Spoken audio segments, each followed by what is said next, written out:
Hello student, welcome to my channel Sarvan lecturer. आज का ये वीडियो क्लास 10 मैथ के लिए सबसे ज्यादा इंपॉर्टेंट है। जितने भी स्टूडेंट 2024 बोर्ड एग्जाम में मैथ का पेपर देने वाले हैं, आज का ये वीडियो लास्ट तक जरूर देखना। इस वीडियो को देखने के बाद आपका जो मैथ है, मैथ में 70 नंबर बिल्कुल पक्का हो जाएगा, ठीक है। और अब की बार आप भी लाओगे 95%, ठीक है। 95/100 आप भी लाओगे। अगर आप कोई काम कर रहे हो तो उसको छोड़ दो और आप इस वीडियो को जरूर देख लेना। अगर मैथ में आपको टॉपर बनना है, क्लास 10 मैथ में आपको टॉपर बनना है, 95% लाना है, तो ये एक वीडियो आप लोगों को 95% दिलाएगा, ठीक है। तो वीडियो को लास्ट तक देखना। एंड पेपर में आप लोग धुआं उड़ा दो, पेपर में धुआं उड़ा दो, एक भी क्वेश्चन छोड़कर नहीं आना। इस वीडियो को देखने के बाद आप सारे क्वेश्चंस बोर्ड एग्जाम में करके आओगे। ये हमारा महा मैराथन वीडियो है बच्चों, एक मैराथन वीडियो है। इसमें हम लोग सारे क्वेश्चंस को देखने वाले हैं, ठीक है। आपका 1 घंटे में पूरा मैथ खत्म होने वाला है, ठीक है। 1 घंटे में आपका पूरा मैथ खत्म हो जाएगा। इसमें हमारे सभी महत्वपूर्ण बहुविकल्पीय प्रश्न है, सभी महत्वपूर्ण अति लघु उत्तरीय प्रश्न है, सारे महत्वपूर्ण लघु उत्तरीय और साथ में दीर्घ उत्तरीय प्रश्न भी है, सारे जो वेरी इंपॉर्टेंट हैं।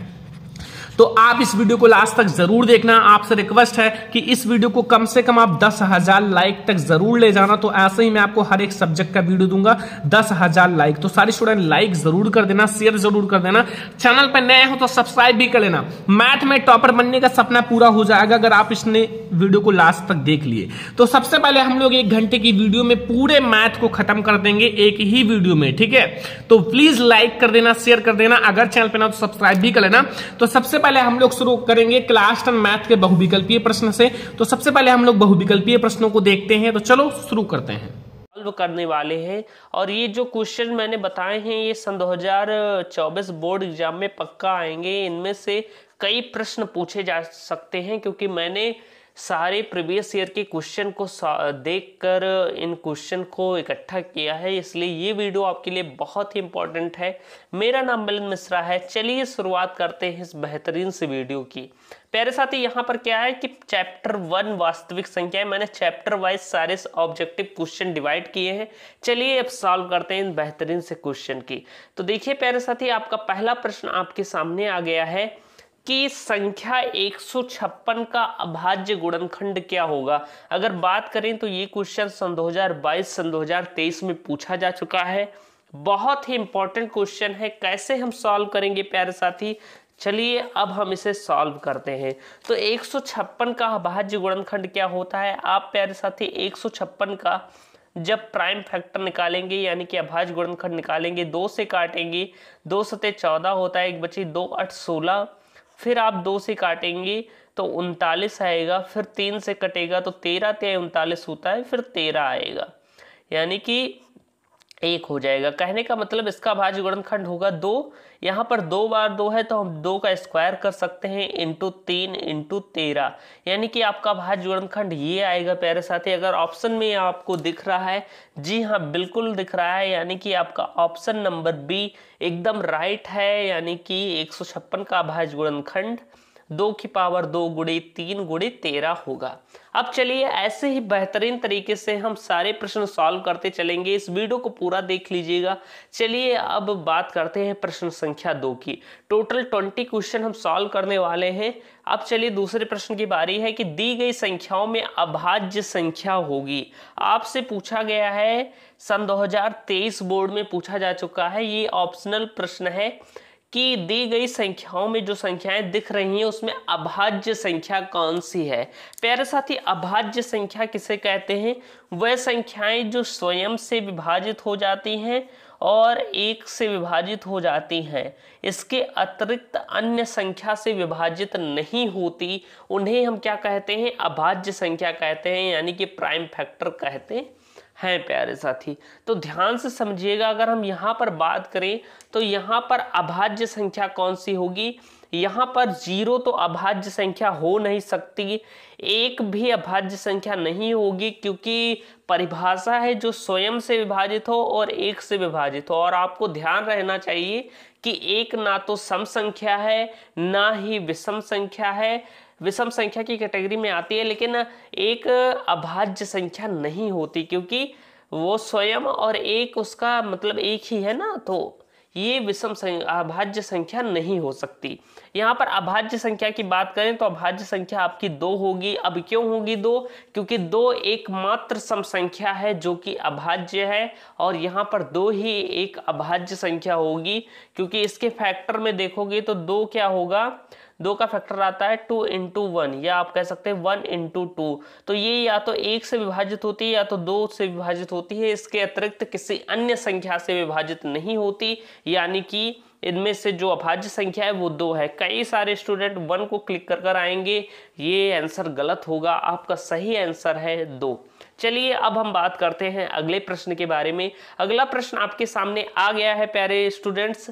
ये कह रहा है कि निम्नलिखित संख्याओं में परिमेय संख्या है। ये सन 2023 बोर्ड एग्जाम में पूछा गया प्रश्न है, मोस्ट इंपॉर्टेंट क्वेश्चन है। सारे प्रश्न बहुत ही इंपॉर्टेंट है। अगर हम बात करें यहाँ पर तो ऑप्शन दिया गया √9, √3, √10.1 एंड डी ऑप्शन दिया गया है 0.101101110। तो ऐसे ऑप्शन दिए गए हैं। अब आपसे पूछा गया इनमें से परिमेय संख्या क्या होगी। तो डियर स्टूडेंट्स, इसमें परिमेय संख्या आपका ऑप्शन नंबर ए होगा, क्योंकि √9 का वर्गमूल आपका 3 होता है, आप सभी जानते हैं, और 3 एक क्या है, परिमेय संख्या है, यानी कि आपका ऑप्शन नंबर ए एकदम राइट होगा और यही आपका राइट आंसर होगा। चलिए प्यारे दोस्तों, चलते हैं नेक्स्ट पेज पर। अगला प्रश्न आपके सामने आ गया है। यहाँ पर प्रश्न देखिए कि दिया गया HCF 252,594 बराबर 18 है, तो ज्ञात कीजिए एलसीएम 252,594 क्या होगा। यानी कि इसमें आप सभी को क्या करना है, इसका एलसीएम ज्ञात करना है। कैसे ज्ञात करेंगे प्यारे साथी, आपको मैंने एक फॉर्मूला बताया था कि फर्स्ट नंबर यानी कि 2 संख्याओं का गुणनफल कह सकते हैं, या first number into second number बराबर होता है HCF इंटू LCM के। अब यहाँ पर हम वैल्यू पुट कर देंगे। अगर फर्स्ट नंबर की बात करें तो वो 252 है, अगर हम यहाँ पर सेकेंड नंबर की बात करें तो वो है 594, और बराबर HCF की बात करें प्यारे साथी तो यहाँ पर HCF आपका 18 दिया गया है, और इंटू LCM आपका क्या दिया गया है, यहाँ पर LCM ज्ञात करना है। तो हम कह सकते हैं कि LCM बराबर हो जाएगा 252 इंटू 594 और बटे में आपका हो जाएगा 18 प्यारे साथी। अब इस इक्वेशन को हमें क्या करना है, सॉल्व कर लेना है। अगर हम ये इक्वेशन सॉल्व कर लेते हैं तो हमारा क्या होगा, आंसर यहाँ पर आ जाएगा प्यारे साथी। तो अगर आप इसे सॉल्व करेंगे तो यहाँ पर आएगा 8316। आप इसे सॉल्व करेंगे तो आपका क्या आंसर आएगा, 8316। चाहे आप सॉल्व करके देख लीजिएगा, तो यहाँ पर क्या आएगा प्यारे साथी, 8316 आंसर आएगा। तो देख लेते हैं ऑप्शन में आपका कौन सा ऑप्शन सही है। तो ऑप्शन नंबर सी आपका एकदम राइट है, 8316 आपका राइट आंसर होगा। और ये प्रश्न 2022 सन 2023 में लगातार पूछा गया है, तो इस बार भी इस प्रश्न के आने की संभावना बहुत ही ज्यादा है। तो चलिए अब इसके बाद अगले प्रश्न की बात करते हैं प्यारे साथी। अभी आपका चैप्टर 1 के ही ऑब्जेक्टिव क्वेश्चन चल रहे हैं। अगले प्रश्न की बात करें तो आपसे कहा गया है 15, 18 और 24 का हमें क्या करना है, एलसीएम ज्ञात करना है प्यारे साथी। क्या 15, 18 और किसका 24 का आपको क्या करना है, एलसीएम ज्ञात करना है डियर स्टूडेंट्स। तो चलिए इसका एलसीएम निकाल लेते हैं। अगर हम एलसीएम निकालेंगे 2 से काटेंगे 15, 9, 12, फिर हम 2 से काटेंगे 15, 9, यहाँ पर 6 बचेगा, एक बार 2 से और कटेगा तो 15, 9, 3। अब हम 3 से काट देंगे, 3 बचे 15, 3 त्रिक 9, 3 एकम 3, एक बार 3 से और कटेगा तो 5, 3 एकम 3, 3 एकम 3, 5 एकम 5 प्यारे साथी। अब हम इसे सॉल्व करेंगे तो यहाँ पर क्या आया है, 2 गुणे 2 गुणे 2 गुणे 3 गुणे 3 गुणे 5। अब इसे सॉल्व करिए तो 2 दूनाई 4, 4 दूनाई 8, 8 त्रिक 24, 24 3 72, 72 पंचे क्या होता है प्यारे साथी, 72 पंचे 5 दूनाई 10 के सुन हासिल का 5 7 35 1 36, 360 होता है। आप देखिए ऑप्शन में क्या आपको 360 नजर आ रहा है। जी हाँ बिल्कुल, ऑप्शन नंबर डी आपका एकदम राइट है। ये क्वेश्चन भी बहुत इंपॉर्टेंट है, 2020 में पूछा जा चुका है। चलिए बढ़ते हैं अगले प्रश्न की ओर। अगला प्रश्न आपका कह रहा है कि x square minus 2x minus 3 के शून्यक हमें ज्ञात करने हैं। अब शून्यक कैसे ज्ञात करेंगे, आपको इसका गुणनखंड करना होगा। अगर हम इस प्रश्न की बात करें कैसे सॉल्व करना है, ये प्रश्न सन 2019 बोर्ड परीक्षा में पूछा जा चुका है। अब हम कैसे सॉल्व करेंगे, यहाँ पर ध्यान से समझिएगा कि यहाँ पर कह रहा है कि गुणा करने पर 3 आए और जोड़ने या घटाने पर क्या आए, 2 आए प्यारे साथी। तो हम ऐसे बना लेंगे इसका pair, x square minus 3 minus 1x minus 3 equal to 0 ऐसे हो जाएगा। अब हम इसे सॉल्व कर देंगे, x square minus 3x minus x। मैंने आपको बेसिक इसका बता दिया है, आपने अगर अभी तक लेक्चर्स नहीं देखे जाकर देख लीजिए, डेली क्लासेस चल रही हैं। यहाँ पर हम फटाक से इसे सॉल्व करेंगे, माइनस 3 इक्वल टू 0। अगर हम इसे सॉल्व करें, यहाँ पर x कॉमन लेंगे तो x माइनस 3 बचेगा। यहाँ पर हम क्या कॉमन ले लेंगे प्यारे साथी, प्लस का 1 कॉमन ले लेंगे। तो यहाँ पर क्या बचेगा, यहाँ पर देखिए क्या बचेगा, x माइनस 3 इक्वल टू 0 बचेगा। यहाँ पर ध्यान दीजिए ये माइनस था तो ये हो जाएगा प्लस आपका। हाँ, अब हम यहाँ पर x माइनस 3 फिर से कॉमन ले लेंगे क्योंकि 2 बार है, और ये x प्लस 1 इक्वल टू 0 हो जाएगा। यानी कि अगर हम निकालें तो एक बार x बराबर 3 आएगा और x बराबर माइनस 1 आएगा। यानी कि एक शून्यक 3 होगा, एक शून्यक माइनस का 1 होगा। ऑप्शन में देख लीजिए, एक शून्यक 3 होगा, एक शून्यक माइनस का 1 होगा। ऑप्शन नंबर सी आपका एकदम राइट है और ये एक बेहतरीन सा प्रश्न है। चलिए चलते हैं अगले प्रश्न की ओर।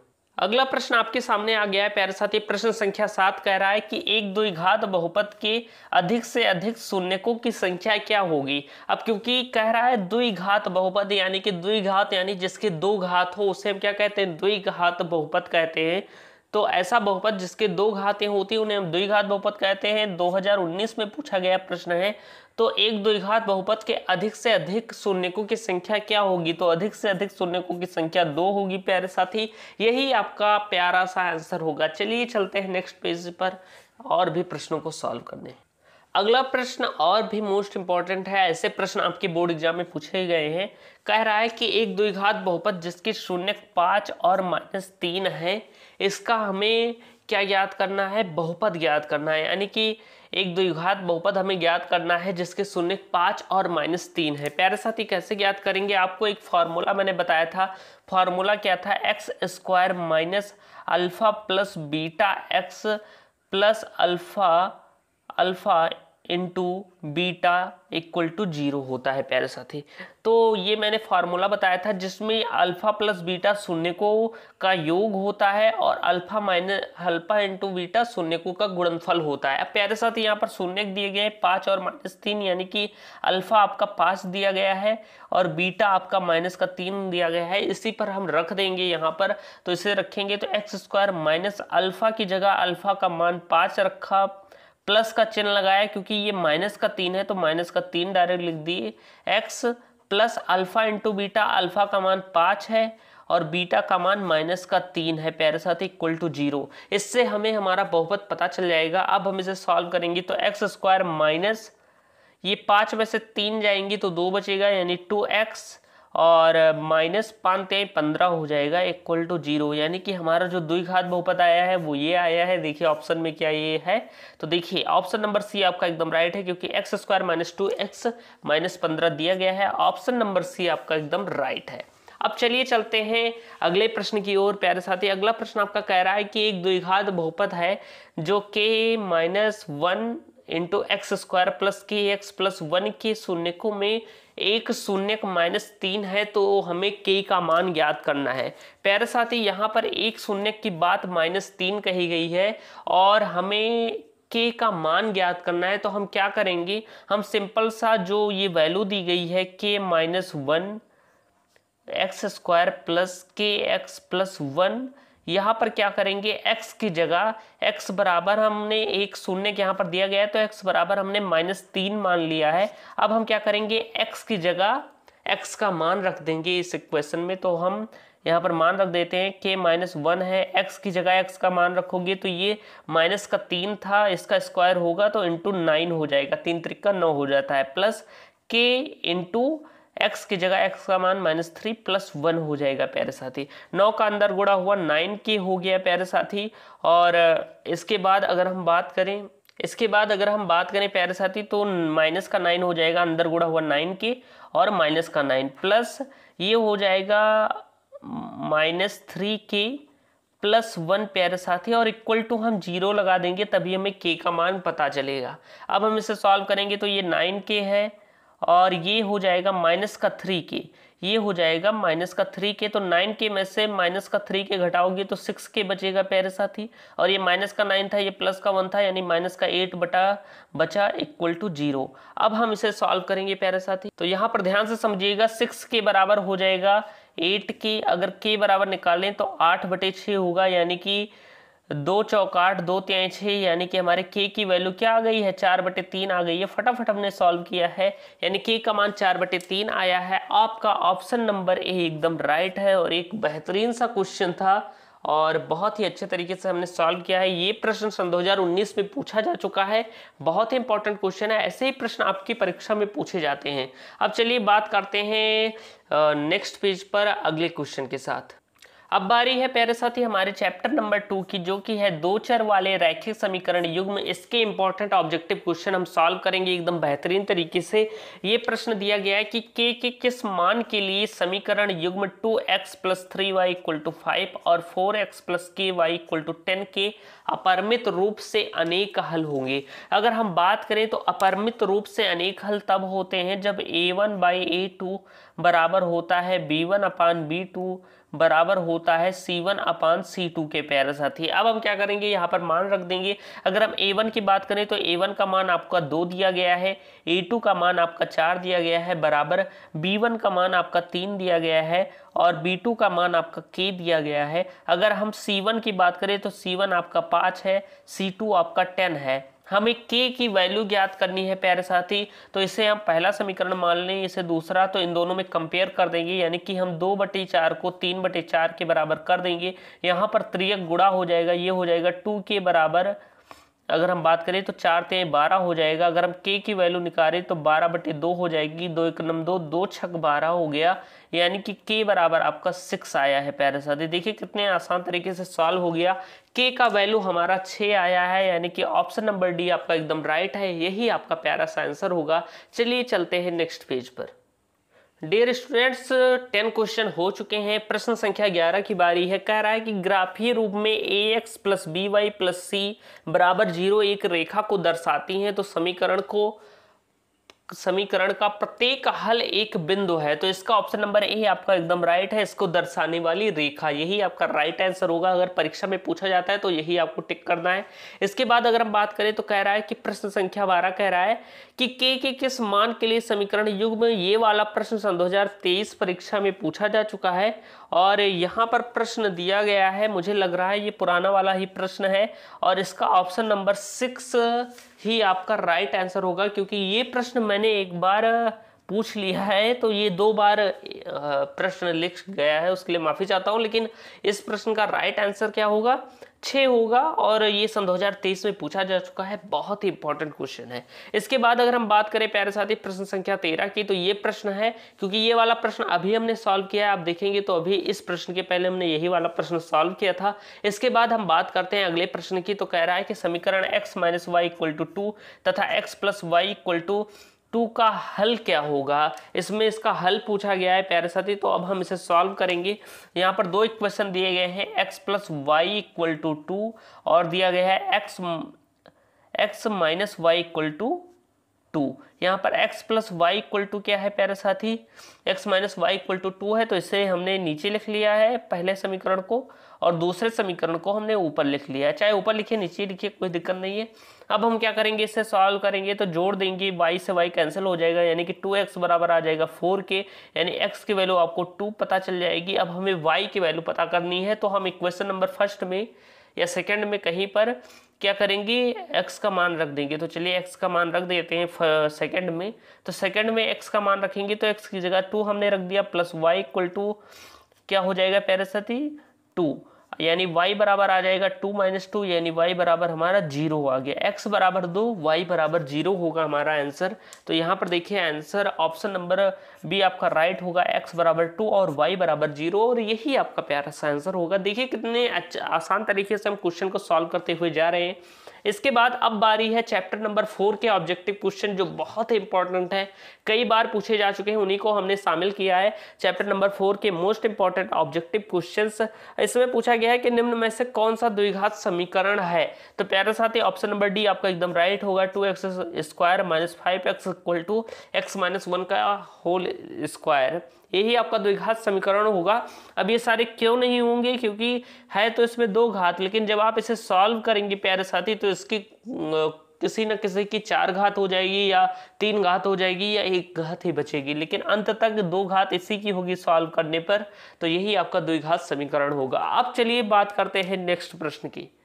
प्रश्न संख्या 15 आपके सामने आ गया है। कैसे हमें सॉल्व कर रहा है, कह रहा है कि समीकरण x + 6 और x - 5 के मूल क्या होंगे, यानी कि शून्य क्या होंगे। अगर हम बात करें तो दोनों को 0 के बराबर कर दीजिए, x + 6 बराबर 0 हो जाएगा प्यारे साथी, और x - 5 बराबर भी 0 हो जाएगा। मान ज्ञात कर लीजिए, तो x बराबर -6 हो जाएगा और x बराबर +5 हो जाएगा, यानी -6 और 5 होगा इसका आंसर।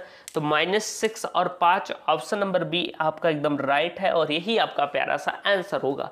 इसके बाद चलिए अगले प्रश्न की बात करें। प्रश्न संख्या 16 आपके सामने है कि समीकरण 2x² - x - 1 = 0 के मूल क्या होंगे, यानी कि इसमें भी हमें गुणनखंड करना होगा। तो चलिए हम इसका गुणनखंड कर लेते हैं प्यारे साथी। तो आपका ये दिया गया 2x² - x - 1, यानी कि गुणा करने पर 2 आए और जोड़ने या घटाने पर क्या आए प्यारे साथी, 1 आए। तो यानी हम इसका ऐसा बना सकते हैं 2x² - 2 - 1 x - 1 = 0। अब हम इसे सॉल्व करेंगे तो 2x² - x का अंदर गुणा हुआ 2x + x - 1 = 0। आई होप आपको गुणनखंड करना आता है, तो मैं फटाफट इसे सॉल्व करता हूँ। यहाँ पर 2 जोड़ा आपका बनेगा, यहाँ से हम कॉमन ले लेंगे 2x, तो यहाँ पर 2x कॉमन लेंगे प्यारे साथी, तो x - 1 बचेगा, और यहाँ पर हम क्या करेंगे प्लस का 1 कॉमन कर लेंगे, तो x - 1 = 0 आ जाएगा। अब हम इसे सॉल्व करेंगे तो एक ब्रैकेट में तो x - 1 हो जाएगा और एक ब्रैकेट में 2x + 1 हो जाएगा। अब एक बार x - 1 को हम जब 0 के बराबर करेंगे तो x बराबर 1 आ जाएगा, और जब हम 2x + 1 को 0 के बराबर करेंगे तो x बराबर -1/2 आ जाएगा, यानी x बराबर 1 प्लस का 1 और -1/2 आपका आंसर होगा। तो यहाँ पर ऑप्शन कौन सा है, प्लस का 1 और माइनस का 1/2, यानी कि आपका ऑप्शन नंबर सी एकदम राइट है और यही आपका बेहतरीन सा आंसर होगा। अब चलिए बात करते हैं, ये प्रश्न हालांकि 2019 की परीक्षा में पूछा जा चुका है, अभी रिसेंटली में पूछा गया है, बहुत ही इंपॉर्टेंट क्वेश्चन है। इन सभी क्वेश्चन को आपको सॉल्व करना है, प्रैक्टिस जरूर कीजिएगा। इस वीडियो में मैंने आपको सॉल्यूशन भी करा दिए हैं। अब हम बात करें प्रश्न संख्या 17 की, तो प्रश्न संख्या 17 कह रहा है कि यदि द्विघात समीकरण 3x² - 6x + k = 0 के मूल समान हो तो k का मान ज्ञात कीजिए। अब आपको प्यारे साथी पता होगा कि मूल समान कब होते हैं, जब b² - 4ac बराबर होता है 0 के। अब यहाँ पर हम मान रख देंगे, अगर हम b की बात करें प्यारे साथी तो b का मान है -6 का होल स्क्वायर हो जाएगा, -4 की जगह 4 रखा इंटू a की जगह a का मान 3 रखा इंटू हमने क्या किया, c की जगह c का मान k रखा = 0। हमसे k का मान पूछा गया है, अब ध्यान से समझिएगा। 6 × 36 होता है प्यारे साथी, यहाँ पर 36 हो जाएगा, -4 3 12 के हो जाएगा =0 के। अगर -12 के करें तो ये 36 इधर जाएगा तो माइनस का 36 हो जाएगा प्यारे साथी, माइनस से माइनस कैंसिल हो जाएगा, यानी के बराबर हो जाएगा 36/12, 12 × 12, 12 × 36, यानी के की वैल्यू हमारी 3 आ गई। यही आपका प्यारा सा आंसर होगा। देखिए ऑप्शन नंबर ए आपका एकदम राइट है, यही आपका प्यारा सा आंसर होगा। 2020 में पूछा गया है, ऐसे ही प्रश्न आपके पूछे जाते हैं और बहुत ही आसान से प्रश्न थे। अगर आपने हमारे कॉन्सेप्ट क्लास ली है तो ये सबसे आसान प्रश्न थे, आपको सॉल्व करना पहले से आ रहा होगा क्योंकि सबसे बेहतरीन तरीके से हमने आपको पढ़ाया है। इसके बाद अगर हम बात करें चैप्टर 5 की तो वो है हमारा समांतर श्रेणी, जो इस समय चल भी रहा है। हम 5.3 में पहुंच चुके हैं। अगर कई नए स्टूडेंट हैं तो हमारे चैनल की रेगुलर क्लासेस लिया करें और चैनल को सब्सक्राइब कर लें। अब यहाँ पर बात करें चैप्टर 5 की तो पहला प्रश्न पूछा गया है कि निम्न में से कौन सी समांतर श्रेणी नहीं है। अब समांतर श्रेणी नहीं है कैसे पता लगाएंगे, यहाँ पर देखिए 1 के बाद 3 आया है, यानी 1 में जब हमने 3 को जोड़ा है तब 4 आया है, और 4 में 3 को जोड़ा 7 आया है, यानी कि इसका सारवंतर समान है, ये एक समांतर श्रेणी है, तो ये नहीं होगा आपका। इसमें पूछा गया कौन सी समांतर श्रेणी नहीं है, यानी जो समांतर श्रेणी नहीं होगी उससे बताना है। यहाँ पर -5 है, -5 में हमने 3 जोड़ा तो 2 हो गया माइनस का, फिर इसमें 3 जोड़ा तो प्लस का 1 हो गया, और 1 में 3 जोड़ोगे 4 हो जाएगा, यानी कि सारवंतर आपका क्या है, सेम है, डी आपका सेम है, यानी ये एक समांतर श्रेणी है। यहाँ पर बात करोगी तो 3 में 4 जोड़ा तो क्या हो गया, 3 में 4 आप जोड़ोगे प्यारे साथी तो 7 हो गया। अब 7 में 5 जोड़ दिया गया 12, और 12 में 6 जोड़ दिया गया, यानी कि ऑप्शन नंबर सी आपका राइट आंसर होगा, क्योंकि इसका डी बराबर नहीं है। 3 में 4 जोड़ा गया है, फिर 5 जोड़ा गया है, यानी कि सारवंतर आपका समान नहीं है। यहाँ पर देखिए सब सेम होगा, 11 में 3 जोड़ा गया 14 आ गया, 14 में फिर 3 जोड़ा गया 17, 17 में फिर 3 जोड़ा गया 20 आ गया, लेकिन यहाँ पर सेम नहीं है। 3 में 4 जोड़ा गया 7, फिर 7 में 5 जोड़ दिया गया, तो ये आपकी समांतर श्रेणी नहीं होगी, आपका यही राइट आंसर होगा। अब चलिए बात करते हैं नेक्स्ट प्रश्न की। अगला प्रश्न आपके सामने दिया गया है कि समांतर श्रेणी -11, -8, -5 का पहला धनात्मक पद क्या होगा। तो प्यारे साथी यहाँ पर आप ध्यान से समझिएगा, अगर हम सॉल्व करें इसे तो यहाँ पर देखिए -11 है, -11 में प्लस का 3 जोड़ा गया है तो माइनस का 8 हो गया है, और माइनस के 8 में जब हमने प्लस का 3 जोड़ा है तो माइनस का 5 हो गया है। अब इसी तरह हम माइनस के 5 में प्लस का 3 जोड़ेंगे तो माइनस का 2 हो जाएगा। अब कह रहा है कि पहला धनात्मक पद क्या होगा, फिर माइनस के 2 में हम फिर से प्लस का 3 सारवंतर जोड़ेंगे, ये श्रेणी आगे ऐसे ही जाएगी, तो माइनस प्लस का 1 आएगा, यानी कि पहला धनात्मक पद आपका प्लस का 1 होगा। आपका ऑप्शन नंबर बी एकदम राइट है, यही आपका प्यारा सा आंसर होगा। इसके बाद अगर हम बात करें प्रश्न संख्या 20 की, तो बहुत ही आसान सा प्रश्न है। इसमें पूछा गया समांतर श्रेणी 10, 7, 4 का 30वां पद क्या होगा।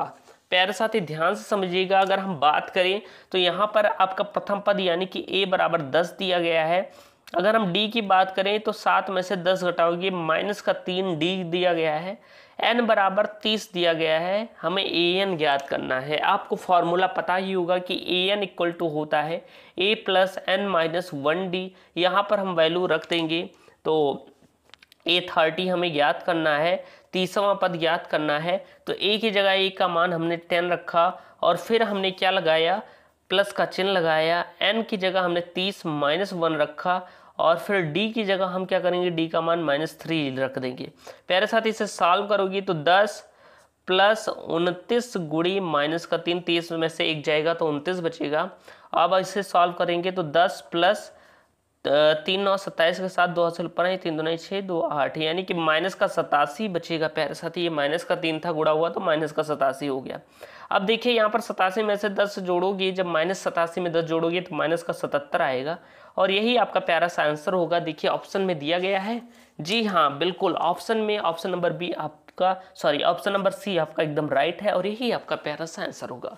तो प्यारे साथी आज हम सभी ने top 20 questions, top 20 objective question solve किए हैं, जो बहुत ही इंपॉर्टेंट है। इनकी प्रैक्टिस जरूर कर लीजिएगा, इनको आप नोट कर लीजिएगा, आएंगे इसी तरह के प्रश्न पूछे जाते हैं। मेरा नाम मिलन मिश्रा है। चलिए शुरुआत करते हैं इस बेहतरीन से वीडियो की। आज के इस वीडियो में हम सभी पहले अति लघुत्तरीय प्रश्न जो इंपॉर्टेंट हैं, कई बार पूछे जा चुके हैं, उन्हें पहले सॉल्व करेंगे, फिर लघुत्तरीय प्रश्न जो हैं उन्हें सॉल्व करेंगे, और एकदम बेहतरीन तरीके से सारे प्रश्नों को सॉल्व करने वाले हैं। चलिए प्रश्न संख्या 1 की बारी अब करते हैं। तो पहला प्रश्न आपका दिया गया है, समांतर श्रेणी से प्रश्न है कि 7 13 9 ...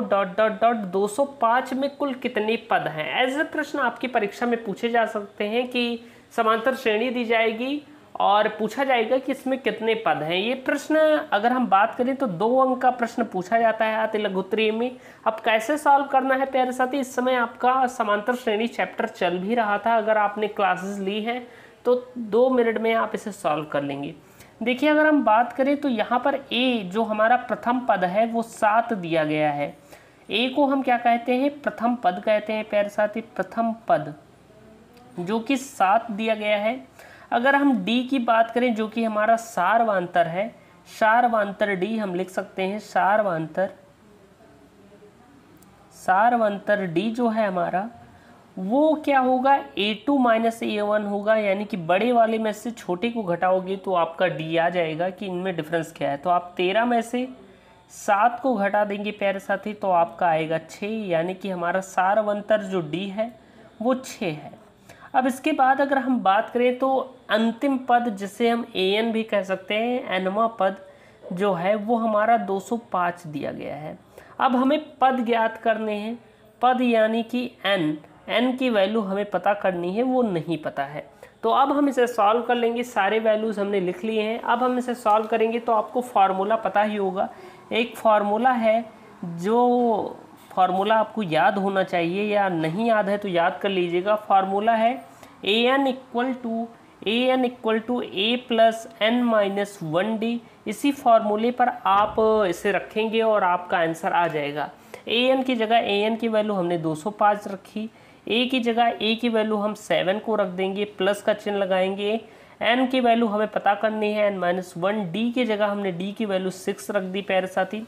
205 और ये जो प्लस का साथ था इधर आया माइनस का हो गया, इसका अंदर गुणा करा दीजिए, 6n माइनस 6 हो जाएगा, यानी कि यहाँ बचेगा 205 में से जब आप 7 को घटाएंगे तो बचेगा आपका 198 क्योंकि 5 इधर और 2 उधर, जी है, और इक्वल टू 6n माइनस 6 हो जाएगा। अगर हम 6n बराबर लिखें तो इस 6 को इधर भेज दोगी तो प्लस में हो जाएगा 198 और प्लस का 6। अगर हम इसे सॉल्व करें तो 6n इक्वल टू हो जाएगा 198 6 204 होता है प्यारे साथी। अब हम इसे सॉल्व करेंगे तो n बराबर हो जाएगा 204/6। अब देखिए क्षेत्रिक 18 होता है, 2 बचे 6 चौके 24 होता है, क्षेत्रिक 18 2 बचे 6 चौके 24, यानी n की वैल्यू क्या आ गई है प्यारे साथी, 34 आ गई है। यानी कि हम कह सकते हैं इस समांतर श्रेणी में कुल पद हैं 34। तो हम लिखेंगे अतः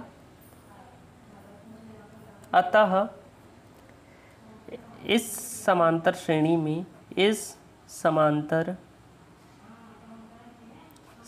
में कुल 34 पद हैं और यही आपका प्यारा सा आंसर हो जाएगा। तो ऐसे ही बेहतरीन तरीके से हम सॉल्व करने वाले हैं इन प्रश्नों को। तो ये प्रश्न आपका अति लघु उत्तरीय का था, 2 अंक अगर आपने ऐसा प्रश्न आया कर दिया तो 2 अंक आपको मिल जाएंगे। चलिए अब चलते हैं अगले प्रश्न की ओर।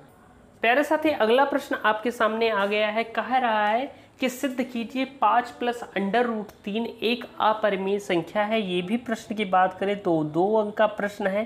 कह रहा है कि हमें सिद्ध करना है कि 5 प्लस √3 एक अपरिमेय संख्या है। प्यारे साथी ध्यान से समझिएगा, अगर हम इसे करें तो पहले हमें मानना होगा, हम मान लेंगे कि ये एक परिमेय संख्या है, तो मानेंगे माना, हम कल्पना कर रहे हैं तो हम लिखेंगे माना 5 प्लस √3 एक परिमेय संख्या है, परिमेय संख्या है। अब ये परिमेय संख्या है तो हम लिखेंगे अतः इसे P/Q के रूप में लिखा जा सकता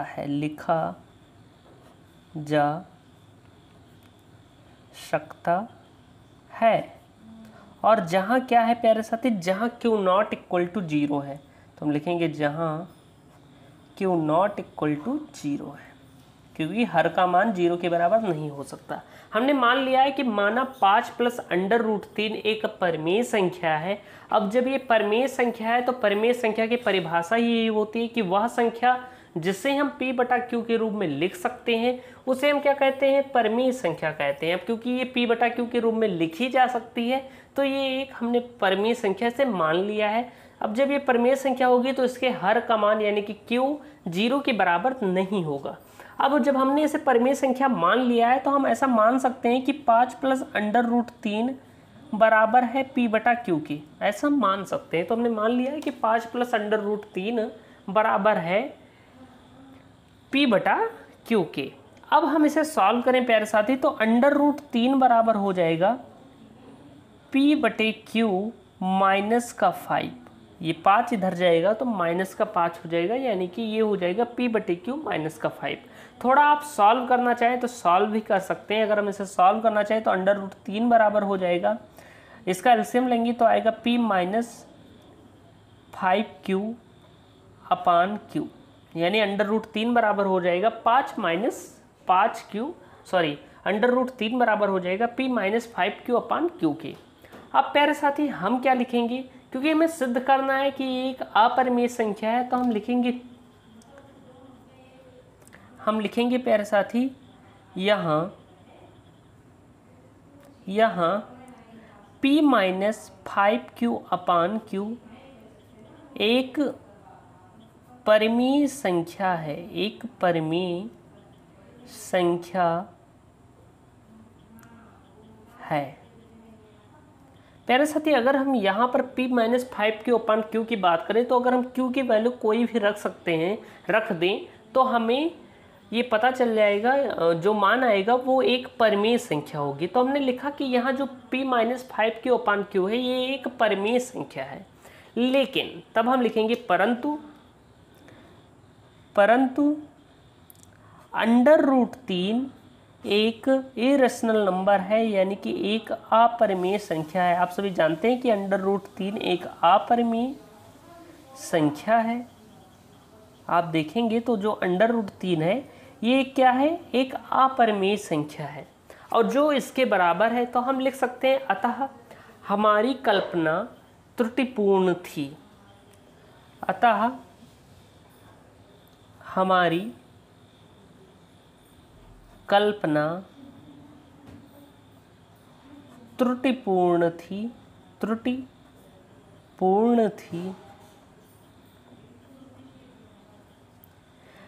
इससे स्पष्ट होता है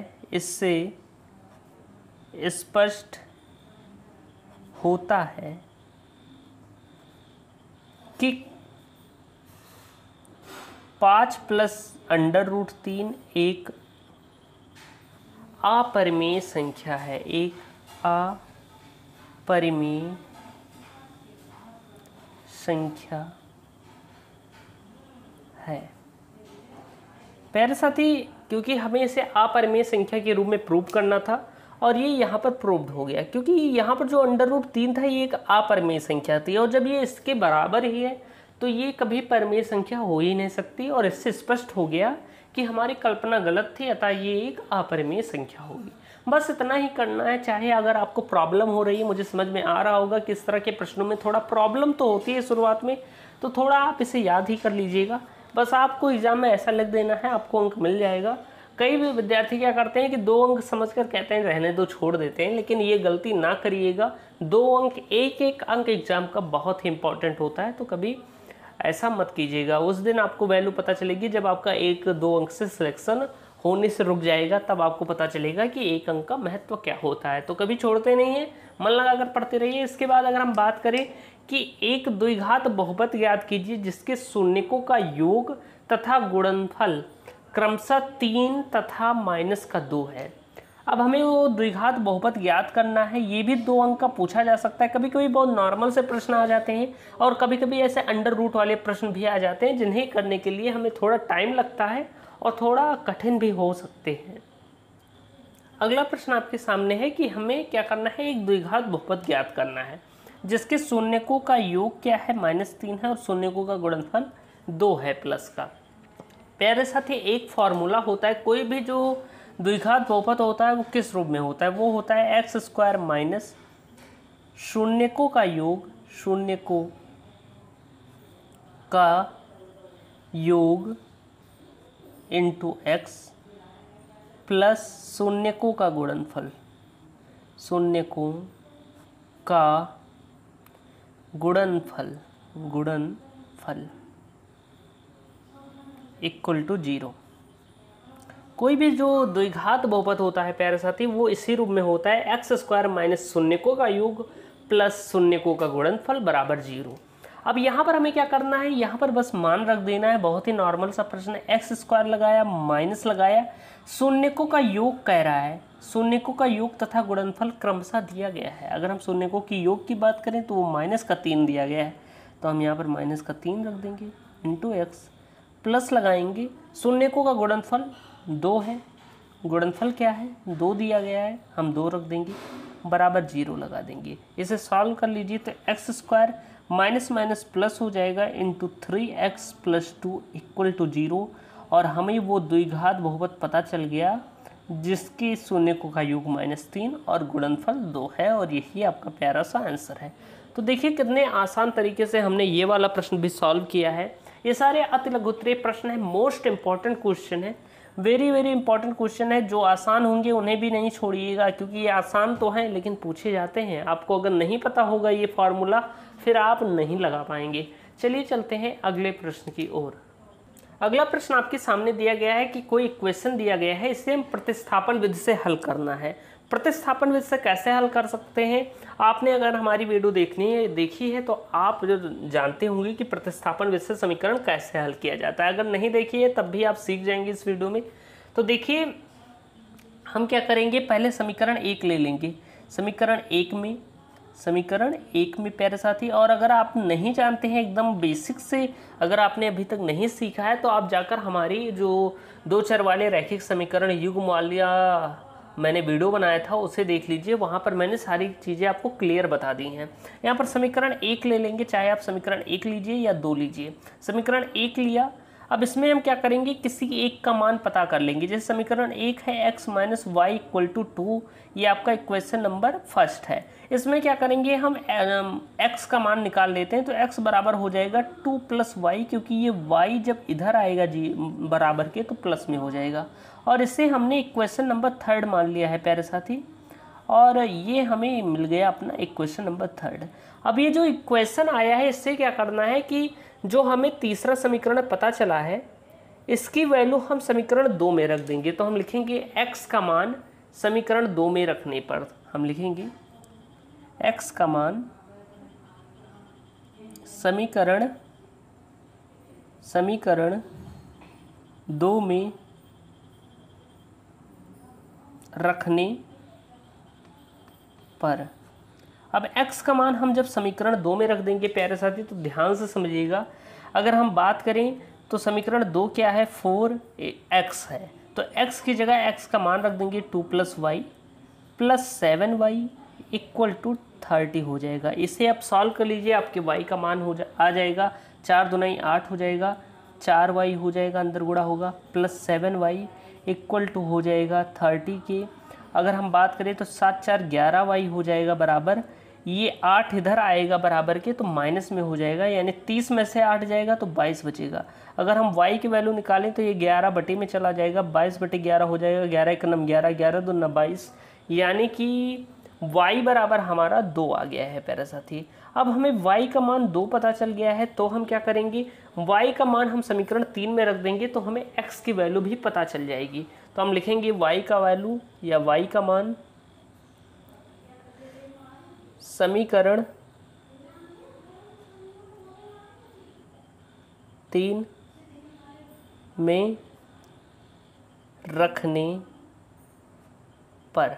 y का मान हम क्या करेंगे प्यारे साथी, समीकरण 3 में रख देंगे। अब समीकरण 3 में जब रखेंगे y का मान, तो समीकरण 3 है x बराबर 2 + y, x बराबर 2 + y, यही तो है समीकरण 3।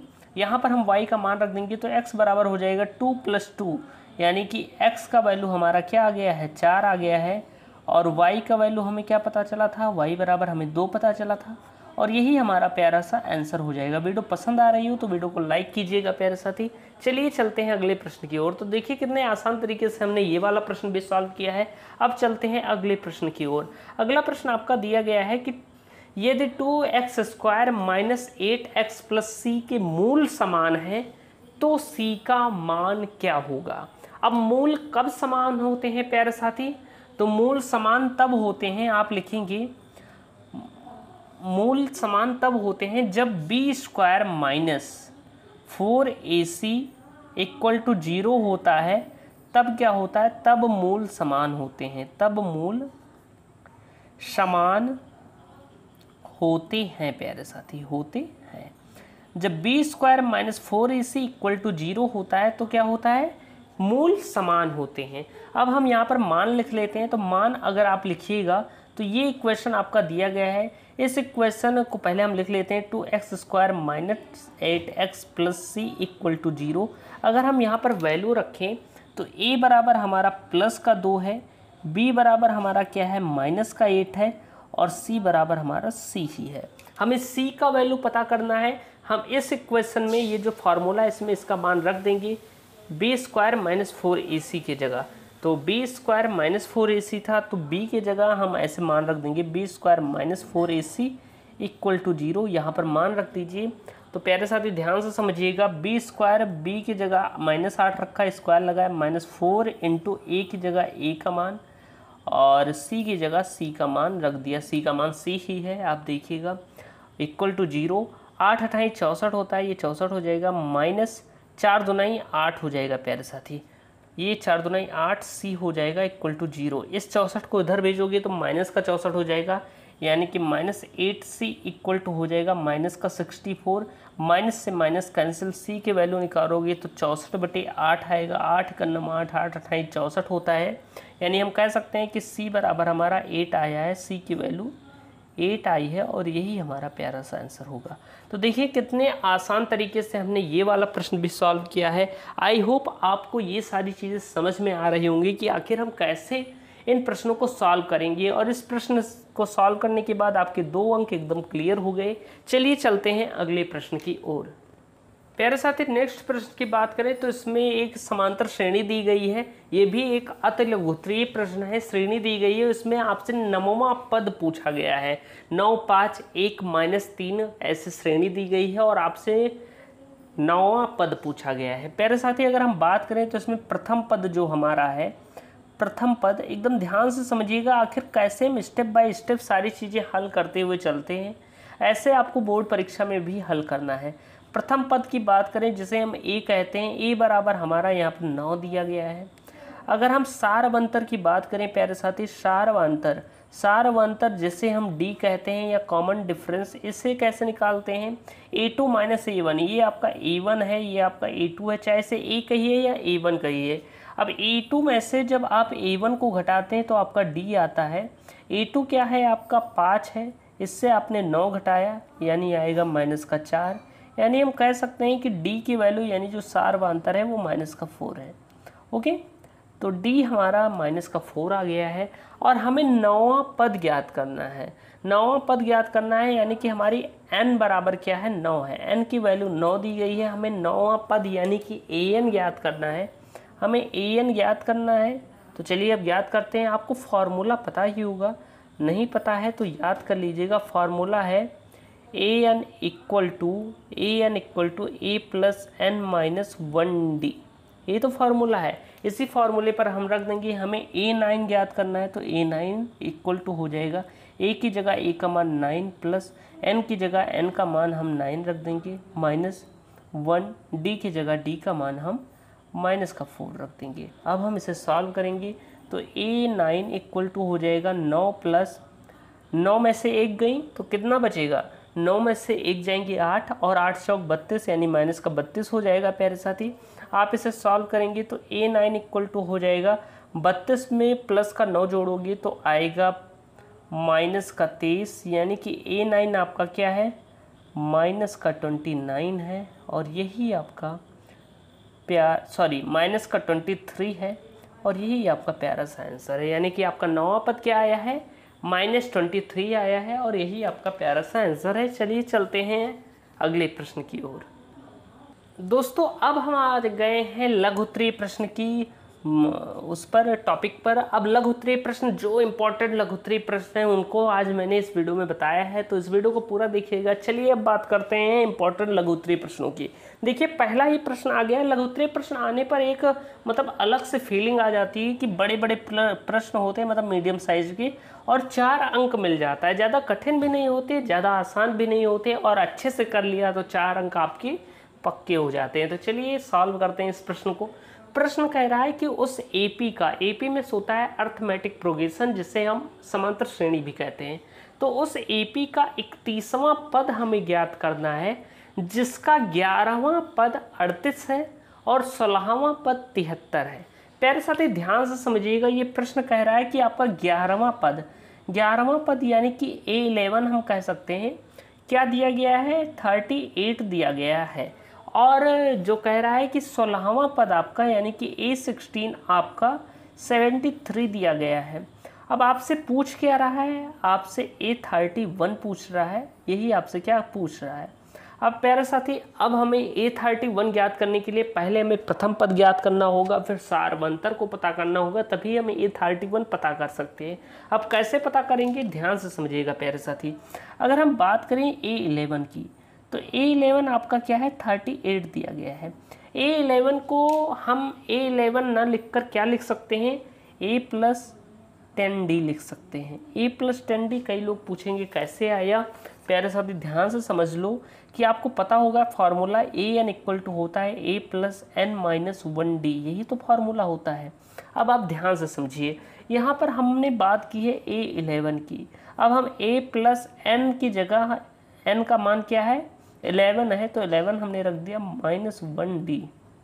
अब आप इसे सॉल्व करेंगे तो A11 में से 1 गई तो 10, यानी कि A+10D आ गया है A11 इक्वल टू। तो ऐसे हम डायरेक्ट लिख सकते हैं A+10D क्या दिया गया है, 38 दिया गया है। इसे हम क्या मान लेंगे, अपना इक्वेशन नंबर फर्स्ट मान लेंगे। ये हमारा क्या है प्यारे साथी, इक्वेशन नंबर फर्स्ट है। अब हम बात करते हैं दूसरे वाले की। दूसरा कह रहा है A16 हमारा क्या दिया गया है, A16 हमारा 73 दिया गया है। A16 को A16 ना लिखकर A+15D हम लिख सकते हैं, इक्वल टू 73 हो जाएगा। ये आपका इक्वेशन नंबर सेकंड हो जाएगा। ये आपका इक्वेशन नंबर सेकंड है प्यारे साथी। दो इक्वेशन आपके रेडी हो गए। अब हम क्या करेंगे, समीकरण 1 में से समीकरण 2 को घटा देंगे, जिससे हमें सारवंतर D पता चल जाएगा। तो हम कहेंगे कि समीकरण 1 में से समीकरण 2 घटाने पर, देखो साथी अगर आप पहली बार इसे देख रहे हैं, अभी तक आपने समांतर श्रेणी नहीं पढ़ी है, तो इस समय समांतर श्रेणी का 5.3 चल रहा है जो मैं पढ़ा रहा हूं आपको। यानी आप जाएंगे लगभग 3-4 वीडियो पहले देखेंगे तो 5.1 5.2 हम कंप्लीट करा चुके हैं। तो जाइए उसे देखिए, बेसिक कॉन्सेप्ट सीखिए कि आखिर कैसे हम सॉल्व कर सकते हैं। अब यहाँ पर मैं एकदम आपको बेसिक नहीं बताऊंगा, तब भी मैं बहुत बेसिक बता रहा हूँ, आप एकदम समझ सकते हैं, नहीं तो फटाक से इसे सॉल्व कराकर नेक्स्ट क्वेश्चन पर चला जाता। अब हम बात करें तो हम लिखेंगे समीकरण 1 में से समीकरण 2 घटाने पर, समीकरण 1 में से समीकरण 2 घटाने पर, समीकरण 1 में से प्यारे साथी समीकरण 2 घटाने पर। अब हम समीकरण 1 में से समीकरण 2 घटाएंगे। समीकरण 1 है A+10D इक्वल टू 38, और अगर हम समीकरण 2 की बात करें तो A+15D बराबर है 73। ये आपके दो इक्वेशन दिए गए हैं, आपका ये पहला इक्वेशन है, ये आपका दूसरा इक्वेशन है प्यारे साथी। हम घटा देंगे, घटाएंगे तो चिन्ह बदल जाएगा, माइनस माइनस माइनस हो जाएगा, A से A कैंसिल, यहाँ पर बचेगा -5D।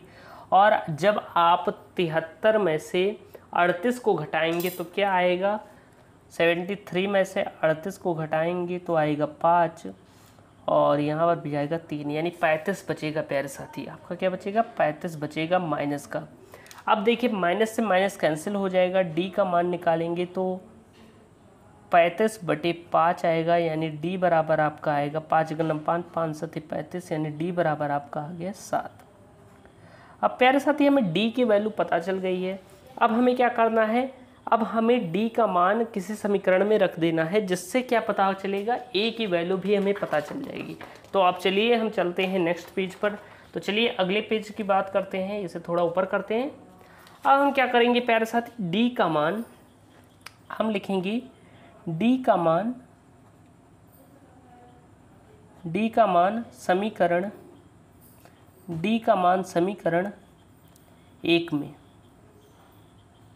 रखने पर प्यारे साथी। अब D का मान हम समीकरण 1 में रख देंगे तो समीकरण 1 आपका कहा गया है A+10D बराबर 38 दिया गया है, A+10D बराबर 38। अब हम D की जगह D का मान रख देंगे तो A+10 गुणे D की जगह D का मान रखा तो 7 आया, इक्वल टू 38, यानी A+10 × 70 बराबर हो जाएगा 38 के प्यारे साथी।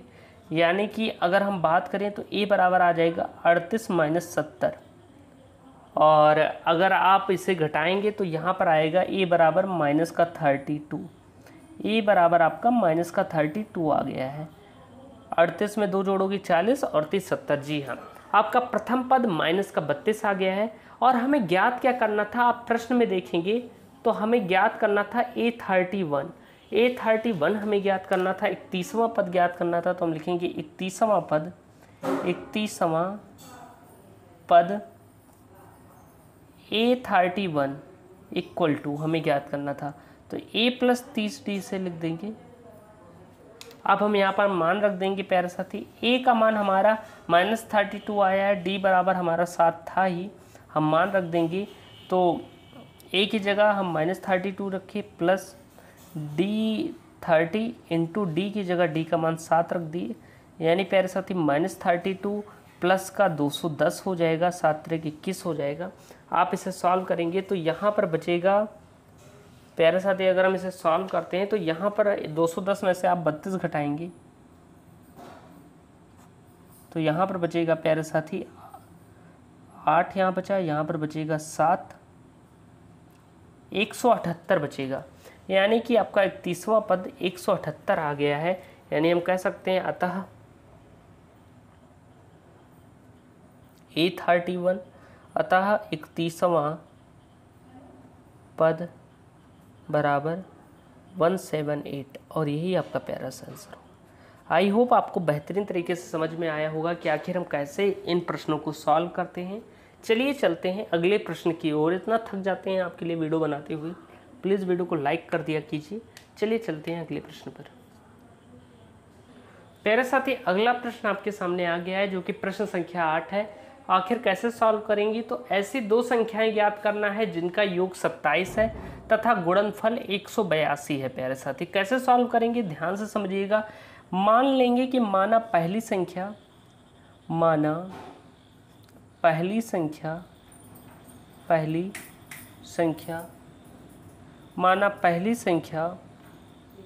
बराबर x। हमने मान लिया कि हमारी पहली संख्या x है और ये कह रहा है कि जो दो संख्याएं हैं उनका योग 27 के बराबर है। तो जब पहली संख्या x है तो दूसरी संख्या आपको पता होगी, हम 27 में से x को घटा देंगे तो हमें दूसरी संख्या भी पता हो जाएगी। जैसे अगर आपसे कहा जाए कि आप दो भाइयों के पास 15 रुपए हैं और मैं कहूँ आपके पास 5 रुपए हैं, तो आपके भाई के पास कितने होंगे, तो 15 में से 5 घटा दोगे, कहोगे भाई के पास 10 होंगे। ठीक उसी तरीके से हमने मान लिया कि पहली संख्या x है हमारी और उनका योग 27 है, तो 27 में से x को घटा दोगे तो दूसरी संख्या हमें पता चल जाएगी। अब इसके बाद हम क्या करेंगे, हम लिखेंगे प्रश्नानुसार। जो प्रश्न कह रहा है प्रश्नानुसार है प्यारे साथी कि इनका गुणनफल 182 के बराबर है, तो x इंटू 27 माइनस x इनका गुणनफल क्या है, 182 के बराबर है डियर स्टूडेंट्स। अब हम क्या करेंगे, इसे सॉल्व करेंगे। तो देखिए अंदर गुणा हुआ तो 27x हो गया ये, और minus x square equal to हो गया 182। अब हम क्या करेंगे, इस पूरे पद को इधर ले आएंगे, क्योंकि इधर x माइनस में है तो इसे प्लस में कर लेंगे। तो इस पूरे पद को हम क्या करेंगे, इधर ले आएंगे, और जब इधर लाएंगे तो ये x क्या है, प्लस में हो जाएगा, एक्स स्क्वायर प्लस हो जाएगा प्यारे साथी 182 और माइनस 27x हो जाएगा। माइनस 27x भी ये प्लस में था, इधर जाएगा तो माइनस में हो जाएगा, इक्वल टू 0। अब इसे थोड़ा हम क्रम से लिख देते हैं, थोड़ा क्रम से लिख देंगे तो एक्स स्क्वायर माइनस 27x प्लस 182 इक्वल टू 0 हो जाएगा। क्रम क्या है कि पहले सबसे बड़ी घात, फिर उससे छोटी, फिर अचर पद जो होते हैं उन्हें लास्ट में लिखते हैं। अब हम देखिए यहाँ पर अब हमें गुणनखंड करना होगा, जिससे हमें पता चल जाएगा कि वो संख्या क्या है। अब हम गुणनखंड करेंगे प्यारे साथी, तो गुणा जोड़ने पर 27 आए और गुणा करने पर 182, तो इसका जोड़ा बचेगा एक्स स्क्वायर माइनस 14 प्लस 13, 27 होता है और इनका गुणा करोगे तो 182 आएगा, plus x plus 182 equal to 0 प्यारे साथी। अब ध्यान से समझिए, x square minus 14x minus 13x plus 182 plus 182 बराबर 0 हो जाएगा। यहाँ पर दो पद हैं, एक पद दूसरा पद। अब हम क्या करेंगे, यहाँ से क्या कॉमन हो रहा है, x कॉमन हो रहा है, तो x माइनस 14 हो जाएगा, और माइनस यहाँ पर 13 कॉमन होगा तो यहाँ पर हो जाएगा x माइनस 14 प्यारे साथी इक्वल टू 0। यानी कि एक ब्रैकेट में आएगा आपका x माइनस 14, एक ब्रैकेट में आएगा आपका x माइनस 13 इक्वल टू हो जाएगा 0 के। यानी कि प्यारे साथी अगर आप मान निकालें तो x बराबर 14 आ जाएगा, क्योंकि x बराबर x माइनस 14 जब हम 0 के बराबर करेंगे तो x बराबर 14 आ जाएगा, और x बराबर आ जाएगा 13 जब हम इससे बराबर करेंगे, x माइनस 14 इक्वल टू 0 के बराबर करेंगे, और x माइनस 13 इक्वल टू 0 के बराबर करेंगे तो पक्षांतर होकर ये मान आएगा। तो अगर हम मान लें, यदि हम लिखेंगे यदि x बराबर 14 हो तब, क्योंकि x को हमने क्या माना था, पहली संख्या मानी थी, तो यदि पहली संख्या 14 हो यानी कि 14 हो तो दूसरी संख्या आपका क्या होगा, दूसरी संख्या बराबर होगी आपकी 27 माइनस x। आप क्या करेंगे, 27 में से x को घटा देंगे यानी कि 14 को घटा देंगे तो आपका आएगा 13, यानी आपकी दूसरी संख्या 13 हो जाएगी। तो हम कह सकते हैं कि पहली संख्या बराबर 14 और दूसरी संख्या बराबर 13, और यही आपका प्यारा सा आंसर हो जाएगा। तो देखिए कितने आसान तरीके से हमने इन प्रश्नों को सॉल्व किया है। आई होप आपको आज की ये वीडियो बहुत पसंद आई होगी। इस बेहतरीन सी वीडियो की मेरा नाम मिलिंद मिश्रा है, और चलिए आपके सामने पहला प्रश्न है, चलिए शुरुआत करते हैं।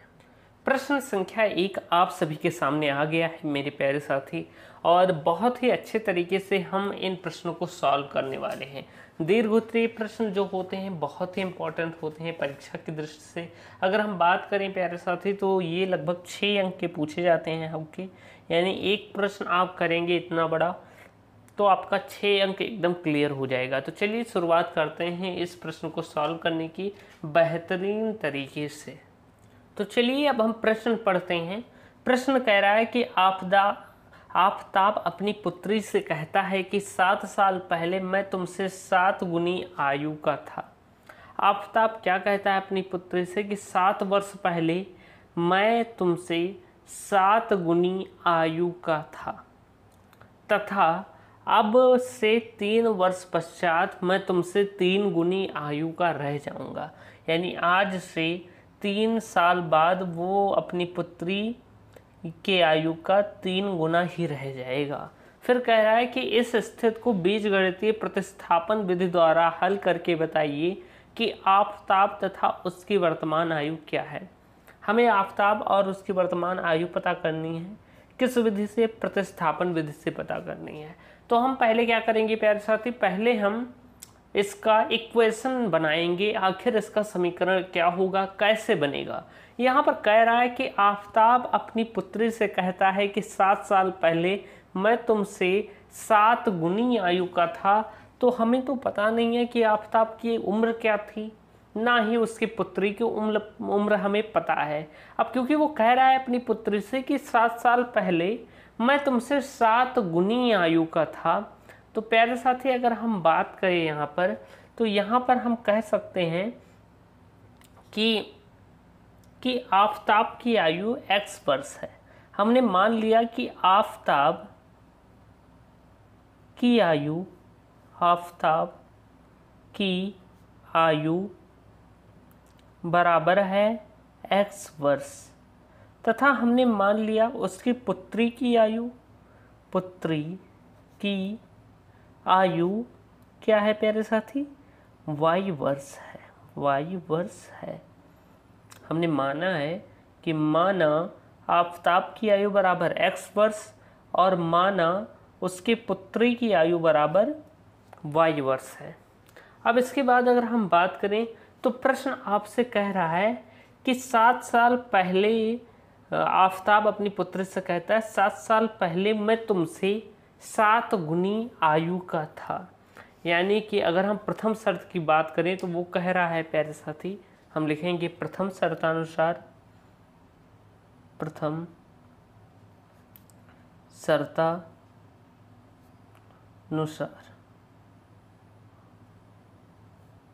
अब प्रथम शर्त की बात करें प्यारे साथी, तो प्रथम शर्त कह रही है कि 7 साल पहले, यानी आफताब की उम्र 7 साल पहले और उसकी पुत्री की उम्र 7 साल पहले। आफताब अपनी पुत्री से कहता है, प्रश्न को एक बार और पढ़िए। आफताब अपनी पुत्री से कहता है कि 7 साल पहले मैं तुमसे 7 गुनी आयु का था। जो ये आफताब की उम्र थी, ये 7 साल पहले अपनी पुत्री की उम्र की 7 गुनी थी, यानी इसका पुत्री की आयु का हम 7 गुना कर देंगे प्यारे साथी। अब देखिए हमें सॉल्व कर लेना है, तो x - 7 बराबर हो जाएगा 7y - 7 सता 49 हो जाएगा। थोड़ा पक्षांतर कर लीजिए, तो x - 7y इक्वल टू हो जाएगा -49, और ये 7 इधर आ जाएगा प्लस का 7, यानी अगर हम बात करें तो x - 7y इक्वल टू हो गया है -42, और ये आपका इक्वेशन नंबर फर्स्ट रेडी हो गया है। अब प्यारे साथी ये हमारा क्या बन गया है, इक्वेशन नंबर फर्स्ट यहाँ पर बन गया है, ये हमारा समीकरण नंबर 1 बन गया है। अब इसके बाद हमें समीकरण नंबर 2 ज्ञात करना है। अब हम समीकरण नंबर 2 ज्ञात करेंगे, कैसे ज्ञात करेंगे, प्रश्न की द्वितीय शर्त को हल करके। तो अब पहले हम लिख लेते हैं द्वितीय शर्तानुसार, एकदम बेसिक तरीके से आपको बता रहा हूँ कैसे आपको प्रश्न को सॉल्व करना है। हम लिखेंगे द्वितीय शर्तानुसार, यानी दूसरी शर्त के अनुसार अगर हम बात करें प्यारे साथी यहाँ पर, तो दूसरी शर्त कह रही है, आगे आफताब अपनी पुत्री से कहता है, तथा अब से 3 वर्ष पश्चात मैं तुमसे 3 गुनी आयु का रह जाऊंगा। वो कहता है कि 7 साल पहले तो मैं तुमसे 7 गुनी आयु का था, लेकिन अब जो वर्तमान में चल रहा है, आज के 3 साल पश्चात मैं तुमसे 3 गुनी आयु का हो जाऊंगा। तो यानी कि या रह जाऊंगा, यानी कि जो आफताब की उम्र थी आज से 3 साल बाद, उसकी पुत्री की उम्र के 3 साल बाद, यानी जब हम 3 जोड़ देंगे 3 साल बाद की बात कह रहा है, तो आफताब की उम्र x वर्ष थी, पुत्री की उम्र y वर्ष थी। 3 साल बाद कह रहा है, तो दोनों में हमने 3 जोड़ दिया। ठीक उसी तरीके से जैसे कि अगर मैं आपसे पूछूं आपकी उम्र क्या है, आप कहेंगे 15 साल, मैं कहूँ 3 साल बाद आपकी उम्र क्या होगी, आप कहेंगे 15 3 18, 15 में 3 जोड़ देंगे और कह देंगे 18 साल। ठीक उसी तरीके से वर्तमान आयु x वर्ष है, 3 साल बाद की बात है, तो 3 हमने जोड़ दिया है दोनों की आयु में। कह रहा है कि 3 साल बाद जो आफताब की उम्र है ये वाली, ये उसके पुत्री की उम्र की 3 गुनी हो जाएगी या रह जाएगी। तो इसका हम 3 गुना कर देंगे प्यारे साथी। जैसा प्रश्न कह रहा है वैसा ही करना है। x + 3 equal to 3y plus 3 त्रिका 9 हो जाएगा, यानी x - 3y इक्वल टू हो जाएगा 6 की ये 9, ये 3 इधर जाएगा तो 9 - 6 हो जाएगा, और ये हमारा इक्वेशन नंबर 2 हो गया। अब यहाँ पर हमारे प्यारे साथी क्या हो गए हैं कि दोनों इक्वेशन पता चल गए हैं, दोनों इक्वेशन पता चल गए हैं, तो अब हम प्रश्न को फटाफट सॉल्व कर लेते हैं। तो चलिए चलते हैं नेक्स्ट पेज पर। अब दोनों इक्वेशन हमें पता चल गए हैं, अब हमें इसे प्रतिस्थापन विधि से सॉल्व करना है। तो हम पहले कोई एक समीकरण ले लेते हैं। मान लीजिए हमने ले लिया समीकरण 2, तो हम लिखेंगे समीकरण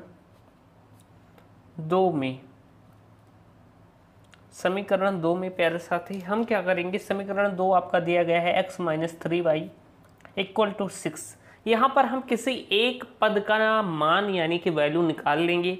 जैसे कि अगर हम यहाँ पर x की वैल्यू फाइंड करें तो x इक्वल टू हो जाएगा 6 + 3y, क्योंकि ये 3y माइनस का था, बराबर के उस पार गया तो प्लस का हो गया, और इसे हमने मान लिया इक्वेशन नंबर 3। ये हमारा तीसरा इक्वेशन हो गया, और हमें x की वैल्यू पता चल गई है। अब जो x का मान आया है इसे हमें समीकरण 1 में रख देना है। जैसे कि समीकरण 2 हमने लिया था तो मान 1 में रखेंगे, अगर हम समीकरण 1 लिए होते तो मान 2 में रखते। तो हम लिखेंगे x का मान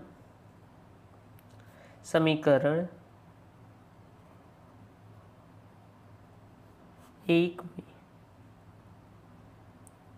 रखने पर, समीकरण 1 में रखने पर प्यारे साथी। अब हम अगर बात करें तो आपका x का वैल्यू क्या है 6 + 3y, तो यहाँ पर था x - 7y, तो x की जगह x का मान 6 + 3y - 7y इक्वल टू हो गया है माइनस का 42। अब हम इसे सॉल्व करेंगे तो 6 और ये हो जाएगा घट के -4y हो जाएगा इक्वल टू माइनस का 42, यानी कि ये 6 इधर जाएगा तो माइनस का हो जाएगा, यानी -4y इक्वल टू हो जाएगा माइनस का 42 माइनस का 6। अब देखिए, अब हम इसे सॉल्व करेंगे तो -4y इक्वल टू होगा, ये जुड़ जाएंगे -48, माइनस से माइनस कैंसिल, y का मान निकालें तो y इक्वल टू आ जाएगा 48 अपान में 4, 4 1 4, 4 2 8, यानी कि 12 चौक 48 होता है। यानी y बराबर हमारा क्या आ गया है, 12 आ गया है। यानी हमने उम्र मानी थी कि उसके पुत्री की उम्र क्या थी, y वर्ष थी, तो उसकी पुत्री की जो आयु है वो तो 12 वर्ष है। लेकिन हमें आफताब की उम्र भी पता करनी है जो कि है x वर्ष, क्योंकि हमने मानी थी, आप प्रश्न में देखेंगे शुरुआत में, तो हमने माना था कि माना आफताब की आयु x वर्ष और पुत्री की आयु y वर्ष, तो y का मान तो आ गया। अब हम इस y का मान समीकरण 3 में रख देंगे तो हमें x की वैल्यू भी पता चल जाएगी।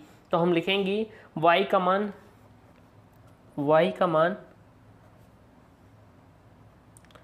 समीकरण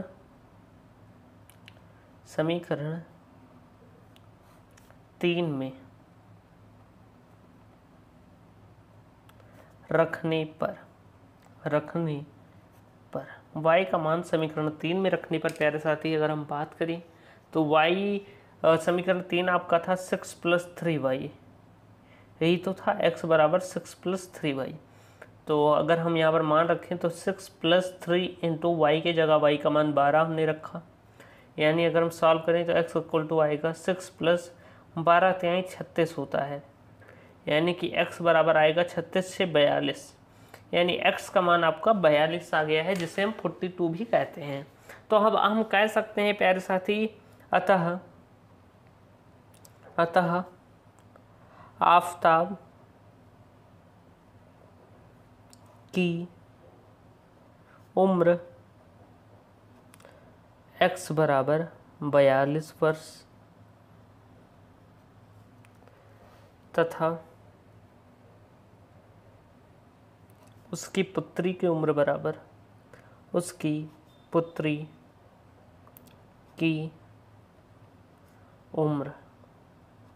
y बराबर 12 ईयर, यानी कि 12 वर्ष, और यही आपका प्यारा सा आंसर है। तो देखिए कितने आसान तरीके से हमने ये वाला प्रश्न सॉल्व किया है, एकदम बेहतरीन तरीके से। ऐसे ही होते हैं आपके दीर्घ उत्तरीय प्रश्न प्यारे साथी, थोड़ा लॉन्ग जाते हैं लेकिन अच्छे से सॉल्व करिएगा तो आपके 6 के 6 अंक एकदम कंफर्म हो जाएंगे। चलिए अब बात करते हैं अगले प्रश्न की। प्यारे साथी अगला प्रश्न भी आपके सामने आ गया है, ये भी 6 अंक का प्रश्न पूछा जाएगा। ऐसे प्रश्न पूछे जाते हैं और आप आराम से लगाइए, आपको 6 अंक मिल जाएगा। प्रश्न कह रहा है कि एक समकोण त्रिभुज की ऊंचाई उसके आधार से 7 सेंटीमीटर कम है, तो और कह रहा है यदि कर्ण 13 सेंटीमीटर का हो तो अन्य 2 भुजाएं हमें ज्ञात करनी है। प्रश्न को ध्यान से समझिएगा। प्रश्न कह रहा है कि एक समकोण त्रिभुज की ऊंचाई इसके आधार से क्या है, 7 सेंटीमीटर कम है। मान लीजिए कोई त्रिभुज है प्यारे साथी, हमने मान लिया ये कोई त्रिभुज है, ये ए हो गया आपका, ये बी हो गया, ये सी हो गया। मैं फिगर थोड़ा बना देता हूँ, कोई फिगर वाला प्रश्न नहीं है, लेकिन ये कह रहा है कि एक समकोण त्रिभुज है। समकोण त्रिभुज उसे कहते हैं जिसकी एक भुजा 90 डिग्री होती है। तो एक समकोण त्रिभुज है जिसकी ऊंचाई इसके आधार से 7 सेंटीमीटर कम है। जो आपका आधार है, जो इसकी ऊंचाई है, हाइट है, वो उसके आधार से 7 सेंटीमीटर कम है। तो हम मान लेते हैं, माना त्रिभुज का आधार यानी कि बेस बराबर x सेमी। हमने मान लिया कि जो त्रिभुज है उसका आधार क्या है, x सेंटीमीटर है, x सेंटीमीटर, इसे हमने x मान लिया है। अब कह रहा है कि जो उसका ऊंचाई है वो उसके आधार से 7 सेंटीमीटर कम है, तो इसकी ऊंचाई क्या हो जाएगी, तो हम लिख देंगे तो ऊंचाई बराबर आधार में से 7 घटा दोगे तो आपकी ऊंचाई आ जाएगी। ऐसा कह रहा है प्रश्न कि जो ऊंचाई है वो उसके आधार से 7 सेंटीमीटर कम है, यानी कि जो आपका ऊंचाई होगा वो x माइनस 7 होगा। इसके बाद प्रश्न कह रहा है कि जो आपका कर्ण है वो 13 सेंटीमीटर है, यानी कि अगर हम बात करें कर्ण की तो कर्ण आपका क्या है 13 सेंटीमीटर है। अब हमसे पूछा गया है कि इसकी अन्य दो भुजाएं ज्ञात कीजिए। हमें सिर्फ कर्ण पता है, हमें इसकी अन्य दो भुजाएं ज्ञात करनी है। अब प्यारे साथी ध्यान से समझिएगा कि अब हम इसमें लगाएंगे पाइथागोरस प्रमेय। तो हम लिखेंगे पाइथागोरस प्रमेय का प्रयोग करने पर, पाइथागोरस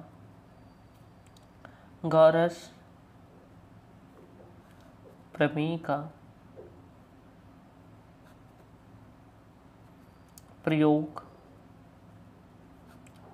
करने पर, पाइथागोरस प्रमेय का प्रयोग करने पर।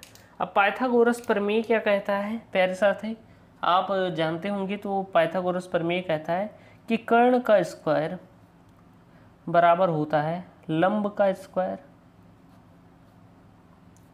प्लस आधार का स्क्वायर। ये वाला फॉर्मूला हम यहाँ पर अप्लाई करेंगे। अगर हम बात करें इस प्रश्न में कर्ण क्या है, तो कर्ण का वैल्यू आपका 13 सेंटीमीटर है, तो 13 का स्क्वायर बराबर हो जाएगा लंब का। लंब आपका ये है जो आपकी ऊंचाई होती है वही आपका लंब होती है। लंब आपका x माइनस 7 का होल स्क्वायर हो जाएगा, प्लस आधार की बात करें तो आधार आपका x है तो x का स्क्वायर।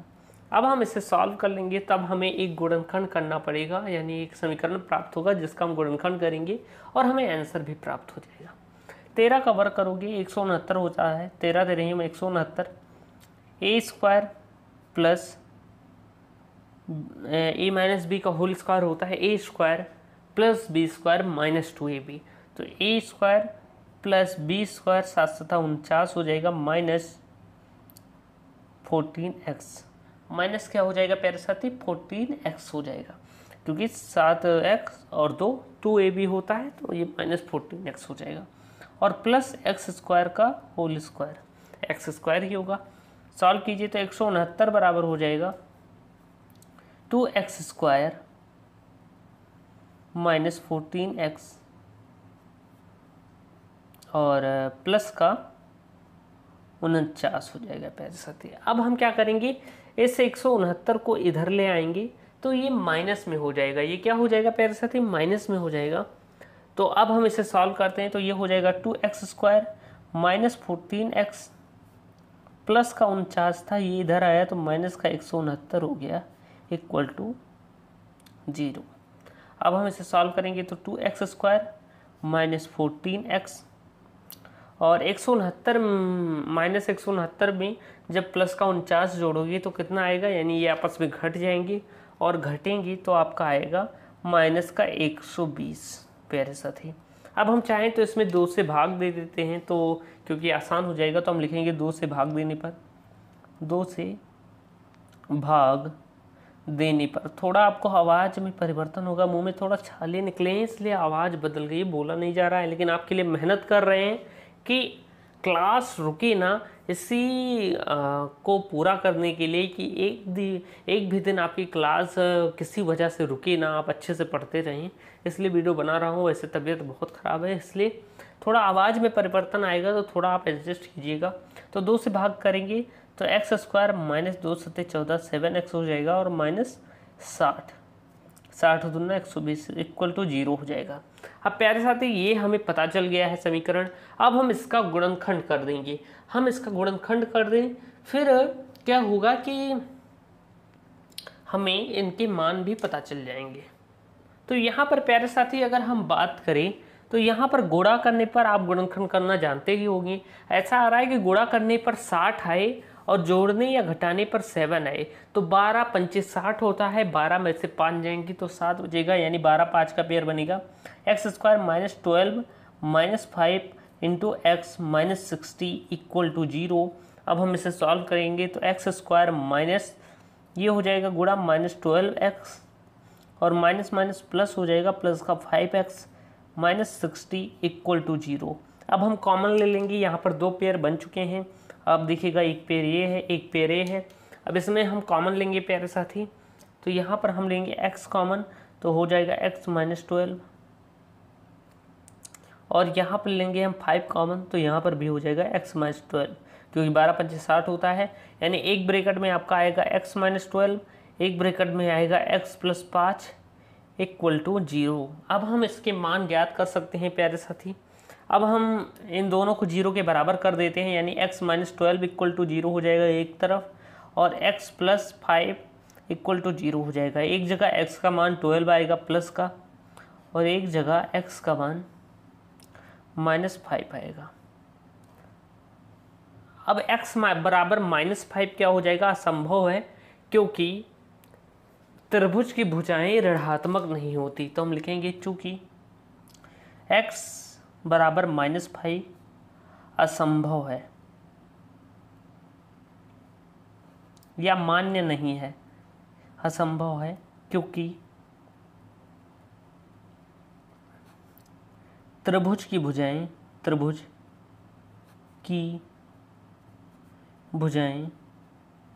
क्या नहीं होती, ऋणात्मक नहीं होती। भुजाएं ऋणात्मक नहीं होती। त्रिभुज की भुजाएं कभी ऋणात्मक हो जाएगी, नहीं होंगी। अब मैं कहूँ आपसे 1 सेंटीमीटर की लाइन खींचो, आप खींच देंगे। मैं कहूँ -1 सेंटीमीटर की लाइन खींचो, ऐसा कुछ होता ही नहीं है। -1 सेंटीमीटर की कोई लाइन खींची ही नहीं जा सकती। तो ऐसे ही मैं कह रहा हूँ कि ये ऋणात्मक नहीं होती। तो हमारे लिए x की वैल्यू क्या होगी, 12 ही होगी। यानी x बराबर क्या होगा, 12 होगा, जिससे हम कह सकते हैं x हमने क्या माना था, आधार माना था। आप देखेंगे तो हमने x को क्या माना था, आधार माना था। तो आधार बराबर हमारा आया है 12 सेंटीमीटर, आधार इक्वल टू आया है 12 सेंटीमीटर। और अगर हम बात करें ऊंचाई की प्यारे साथी, तो ऊंचाई हमारी थी x माइनस 7 सेंटीमीटर। तो हम मान रख देंगे x का मान यहाँ पर, तो ये हो जाएगा 5 सेंटीमीटर। यानी हमारी जो हाइट आई है इस त्रिभुज की, वो आई है 5 सेंटीमीटर। और यही आपका क्या है प्यारे साथी, प्यारा सा आंसर है। तो देखिए कितने आसान तरीके से हमने ये वाला प्रश्न भी सॉल्व किया है, एकदम बेहतरीन तरीके से। आई होप आपको एकदम अच्छे से समझ में आया होगा कि आखिर हम कैसे इन प्रश्नों को सॉल्व करते हैं। चलिए अब चलते हैं अगले प्रश्न की ओर। अगला प्रश्न आपके सामने दिया गया है कि 10 और 250 के बीच 4 के कितने गुणज हैं, हमें ज्ञात करना है। प्यारे साथी ध्यान से समझिएगा कि 10 और 250 के बीच का पूछा गया है, यानी 10 और 250 नहीं शामिल होंगे इसमें। तो अगर हम 10 के बाद बात करें 4 के गुणज, 4 का गुणज कहने का मतलब है कि जो 4 के पहाड़े में आए। तो 4 3 12 होता है, 4 चौक 16 होता है, इसके बाद 4 4 जोड़ते जाइए 20 ... और अगर हम इसमें बात करें तो 248 आपका लास्ट होगा, क्योंकि 4 छक 24, 4 दूनी 8, लास्ट आपका 248 होगा, जो 10 और 250 के बीच 4 से कटेगा और 12 16 20 तक ऐसे जा रहा है। अब आपसे पूछा गया है कि 4 के कुल कितने पद हैं, या 4 के कुल कितने गुणज हैं, हमें पता करने हैं। यानी कि यहाँ पर कुल मिलाकर हमें n की वैल्यू पता करनी है। इस समय हमारा समांतर श्रेणी ही चल रहा है। अगर आपको अभी भी नहीं समझ में आ रहा है तो डेली क्लास अटेंड कीजिए एकदम बेहतरीन तरीके से। अगर हम बात करें तो यहाँ पर प्रथम पद प्यारे साथी जिसे हम a कहते हैं, वो क्या है, 12 है। अगर हम बात करें d की, तो d यहाँ पर 4 ही होगा, क्योंकि यहाँ पर 4 के गुणज पूछे गए। तो 12 में 4 जोड़ोगे 16 आएगा, 16 में 4 जोड़ोगे 20 आएगा, 20 में फिर 4 जोड़ोगे 24 आएगा। तो जो हमारा सारवंतर d है, जिसे हम सारवंतर भी कहते हैं, ये 4 आएगा। अगर हम बात करें तो यहाँ पर an यानी nवां पद हमारा क्या दिया गया है, 248 दिया गया है, या इसे हम अंतिम पद भी कह सकते हैं। इसके बाद अगर हम बात करें तो यहाँ पर n यानी कि पदों की संख्या पता करनी है। आखिर कुल कितने पद हैं जो 4 से विभाजित हो जाएंगे, या कह सकते हैं कि 4 के कितने गुणज हैं। अब यहाँ पर प्यारे साथी बात आती है कि यहाँ पर फॉर्मूला कौन सा अप्लाई होगा। वैसे तो ये नॉर्मल सा प्रश्न है, लेकिन दीर्घ उत्तरीय में पूछा गया है, तो बात करेंगे इसके बारे में। तो अगर हम फॉर्मूला की बात करें तो प्यारे साथी अगर हम फार्मूला की बात करें तो फार्मूला था an equal to a plus n minus 1d। अब यहाँ पर अगर हम बात करें तो an आपका क्या है 248 है, तो हम 248 कर देंगे इक्वल टू a की जगह a का मान 12 प्लस n का मान हमें ज्ञात करना है -1, d की जगह d का मान 4 हमने कर दिया। अब हम इसे सॉल्व करेंगे फटाफट। तो ये 248 था, ये 12 इधर आया, माइनस का 12 हो गया इक्वल टू 4n-4। इसमें घटेगा प्यारे साथी तो 236 आएगा इक्वल टू 4n-4। अगर हम बात करें ये 4 इधर जाएगा तो प्लस का हो जाएगा, यानी 236 प्लस 4 इक्वल टू 4n, यानी हम कह सकते हैं 4n इक्वल टू है 240। अगर हम बात करें n की तो n बराबर हो जाएगा 240 बटे में 4, 4 कम 4, 4 छक 24, 4 जम 0, यानी n का मान आपका आया है 60। यानी हम कह सकते हैं प्यारे साथी कि जो 10 और 250 के बीच में कुल 4 की 60 गुणज हैं, तो हम कहेंगे अतः 10 तथा 250 के मध्य 4 के कुल 60 गुणज हैं। और एकदम बेहतरीन तरीके से ये वाला प्रश्न भी हमारा सॉल्व हो गया है और यही हमारा प्यारा सा आंसर होगा। आई होप हम अच्छे तरीके से समझे होंगे आखिर हम कैसे प्रश्नों को सॉल्व करते हैं। इसके बाद अगर हम बात करें तो चलिए चलते हैं लास्ट प्रश्न की ओर, जो बहुत ही बेहतरीन प्रश्न है। प्यारे साथी, अगला प्रश्न आपके सामने जो दिया गया है इतना महत्वपूर्ण प्रश्न है और ये प्रश्न हर बार परीक्षा में पूछे जाते हैं। अभी तो ये चैप्टर मैंने आपको नहीं पढ़ाया है, लेकिन अगर आप सॉल्व करना सीख गए प्यारे साथी तो ये प्रश्न बहुत ही इंपॉर्टेंट है। इस चैप्टर को आपको ध्यान से पढ़ना है। ये है त्रिकोणमिति के अनुप्रयोग अध्याय से एक प्रश्न। इस तरह के प्रश्न हर बार पूछे जाते हैं और ये भी प्रश्न लगभग 6 से 7 बार पूछा जा चुका है बोर्ड एग्जाम में।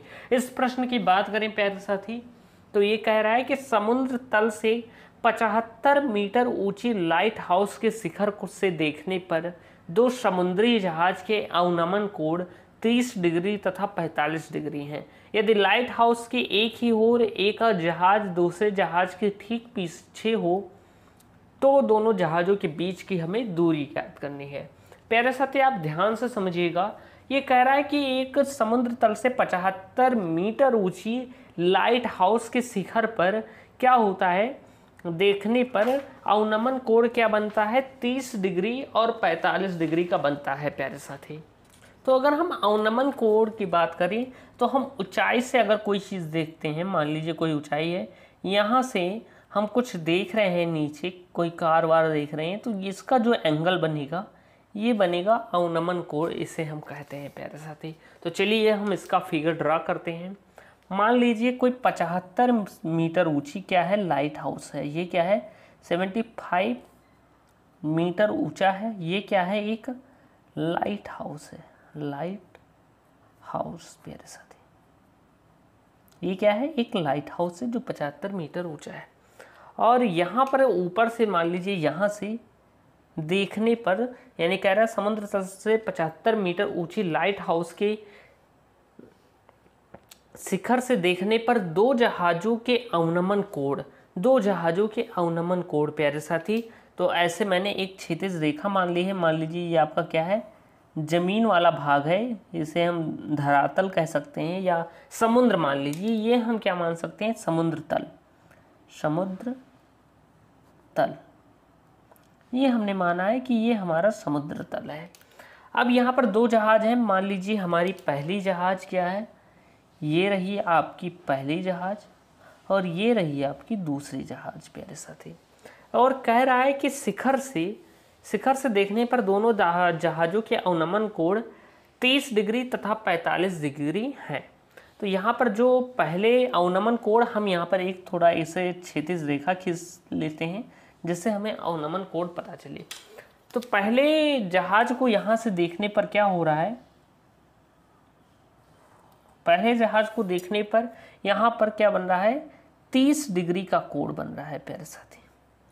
और दूसरे जहाज को देखने पर क्या बन रहा है 45 डिग्री का कोण बन रहा है, 45 डिग्री का। वैसे ये ऊपर बनता है कोण। मान लीजिए पहला कोण क्या बन रहा है 30 डिग्री का, और जो दूसरा कोण है आपका वो बन रहा है 45 डिग्री का। तो यानी ऊपर कोई व्यक्ति खड़ा है, वहाँ से देख रहा है जहाज़ों को, ये आपका जहाज ए है, ये बी है, और क्या बन रहा है, इनका कोण बन रहा है 30 डिग्री और 45 डिग्री प्यारे साथी। अब हम इसका नाम रख देते हैं ए, बी, सी और डी प्यारे साथी, और हमने यहाँ पर इसका नाम भी रख दिया है। अब हम थोड़ा यहाँ पर लिखेंगे, हम मानेंगे प्यारे साथी, यहाँ पर अगर हम बात करें तो यहाँ पर हम क्या करेंगे प्यारे साथी, यहाँ पर हम मान लेते हैं कि जो B और C के बीच की दूरी है वो x है, और D और C की दूरी जो है वो y है प्यारे साथी। तो अगर हम बात करें यहाँ पर हम B और C के बीच की दूरी y मान लेते हैं, और C और D के बीच की दूरी x मान लेते हैं, और दोनों की दूरी क्या हो जाएगी प्यारे साथी, x प्लस y हो जाएगी। दोनों के मध्य की दूरी क्या हो जाएगी, x प्लस y हो जाएगी। अब अगर हम बात करें तो हम यहाँ पर क्या माने हैं, हमने माना है, माना जो AB है, माना AB 75 मीटर ऊंचा या ऊंची लाइट हाउस है, लाइट हाउस है। जो AB है हमारा प्यारे साथी वो क्या है, 75 मीटर ऊंचा क्या है, लाइट हाउस है, और AB का शिखर जो है, AB का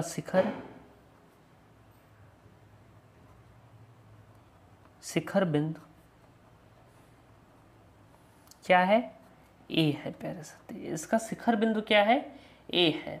अगर हम बात करें प्यारे साथी कि A से जो बिंदु A से जो अवनमन कोण बन रहे हैं वो कौन कौन से हैं, तो बिंदु A से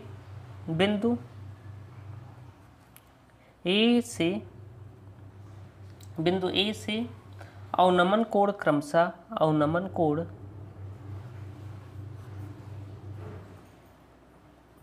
क्रमशः प्यारे साथी क्या बन रहा है, अवनमन कोण क्रमशः 30 डिग्री तथा 45 डिग्री क्या हो रहा है, बन रहा है प्यारे साथी, बन रहा है। क्या बन रहा है, 30 डिग्री और 45 डिग्री का अवनमन कोण बन रहा है।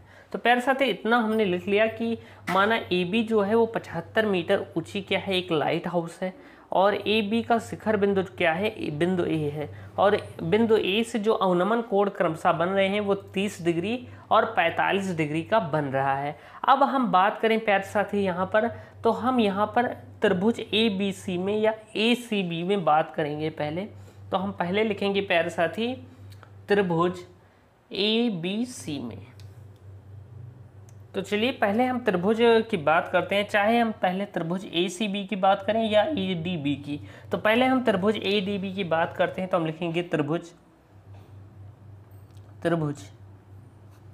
ADB में। त्रिभुज ADB की बात कर रहे हैं प्यारे साथी, तो त्रिभुज ADB आपका ये दिया गया है। तो यहाँ पर अगर हम बात करें तो ये तो 75 मीटर है, और ये आपका क्या है, ये पूरा DB आपका x प्लस y है, DC आपका x है, CB आपका y है, तो DB आपका क्या हो जाएगा, x प्लस y हो जाएगा।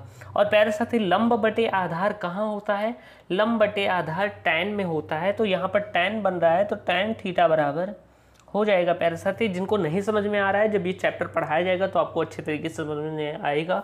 तो अगर हम बात करें tan थीटा, तो tan थीटा बराबर होता है आपका क्या, लंब बटे आधार।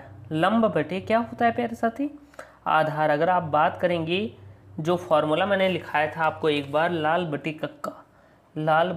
कक्का, तो जो लास्ट वाला होता है वो tan के लिए होता है लंब बटे आधार। अब लंब आपका क्या है प्यारे साथी, यहाँ पर मान रख दीजिए। तो tan थीटा आपका क्या दिया गया है, ADB में थीटा है 30 डिग्री, इक्वल टू हो जाएगा आपका लंब क्या है प्यारे साथी, अगर हम बात करें तो लंब आपका 75 है, और आधार आपका x प्लस y है प्यारे साथी। हम ऐसे सॉल्व करेंगे तो यहाँ पर ध्यान से देखिएगा। अगर हम बात करें यहाँ पर, तो tan 30 डिग्री का मान क्या होता है, अब चूंकि tan 30 डिग्री होता है बराबर 1/√3 के प्यारे साथी। तो यहाँ पर हम मान रखेंगे तो ये हो जाएगा 1/√3 बराबर 75/x + y। त्रियक गुणा यानी कि क्रॉस मल्टीप्लाई होगा प्यारे साथी यहाँ पर।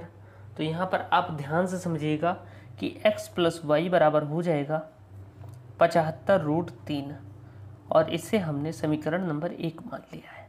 ये हमारा क्या है, इक्वेशन नंबर फर्स्ट है। अब हम बात करेंगे त्रिभुज ACB की। अब हम लिखेंगे त्रिभुज ACB में।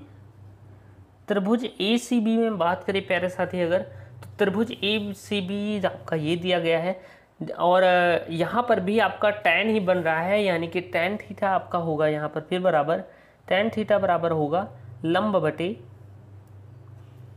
आधार के। तो अगर हम बात करें यहाँ पर थीटा आपका क्या दिया गया है, तो थीटा आपका 45 डिग्री दिया गया है। तो tan 45 बराबर हो जाएगा लंब आपका 75 यहाँ भी है। और अगर हम आधार की बात करें तो आधार आपका क्या है, y है प्यारे साथी। आधार आपका क्या है, y है। तो हमने y कर लिया। अब क्योंकि ये आपका क्या है प्यारे साथी, यहाँ पर आप देखेंगे तो tan 45, चूँकि tan 45 बराबर होता है 1 की, tan 45 डिग्री का मान 1 होता है, तो हम यहाँ पर 1 लिख देंगे और बराबर हो जाएगा 75/y के। आप त्रियक गुणा करेंगे तो y बराबर आपका आएगा 75 के प्यारे साथी। और हमें y का मान क्या पता चल गया है, 75 पता चल गया है। अब ये जो y का मान आया है इसे हम इक्वेशन नंबर फर्स्ट में रख देंगे और हमें मान पता चल जाएगा। तो हम लिखेंगे y का मान समीकरण 1 में। तो y का मान हम समीकरण 1 में रखेंगे प्यारे साथी। तो x + y की जगह y का मान 75 बराबर हो जाएगा 75√3 के। अगर हम यहाँ पर बात करें प्यारे साथी तो ध्यान से समझिएगा। तो यहाँ पर देखिए अगर हम इसे पक्षांतर करें तो x बराबर हो जाएगा 75√3 माइनस 75 हो जाएगा। बहुत गर्मी आज है, एकदम ध्यान से समझिएगा। तो अगर हम यहाँ पर 75 यहाँ भी है, 75 यहाँ पे है, तो हम 75 कॉमन ले लेंगे। तो यहाँ पर बचेगा, जब हम 75 कॉमन लेंगे तो यहाँ पर बचेगा √3 - 1। आप चाहें तो यहाँ पर भी इतना ही आंसर लिख सकते हैं। और अगर आप सॉल्व करना चाहें तो √3 का मान क्या होता है प्यारे साथी, 75, और ब्रैकेट के अंदर √3 की जगह √3 का मान 1.732 होता है, माइनस का 1 हो जाएगा। अब आप इसे पूरा सॉल्व करेंगे तो x बराबर आपका क्या आएगा, x बराबर आपका आएगा प्यारे साथी, अगर हम बात करें यहाँ पर कि x बराबर हमारा क्या आएगा, तो x बराबर हमारा आएगा 54.9 मीटर। और ये दोनों जहाज़ों के बीच की क्या है, दूरी है प्यारे साथी। और यही आपका प्यारा सा आंसर है। तो आई होप आपको बेहतरीन तरीके से समझ में आया होगा कि आखिर हम कैसे इन प्रश्नों को सॉल्व करते हैं। मैंने बेहतरीन तरीके से आपको सारी चीज़ें बताई हैं। आई होप आपको ये वीडियो पसंद आई होगी। वीडियो पसंद आए तो वीडियो को लाइक कीजिएगा, चैनल को सब्सक्राइब कीजिएगा। मिलते हैं नेक्स्ट वीडियो में, तब तक के लिए धन्यवाद।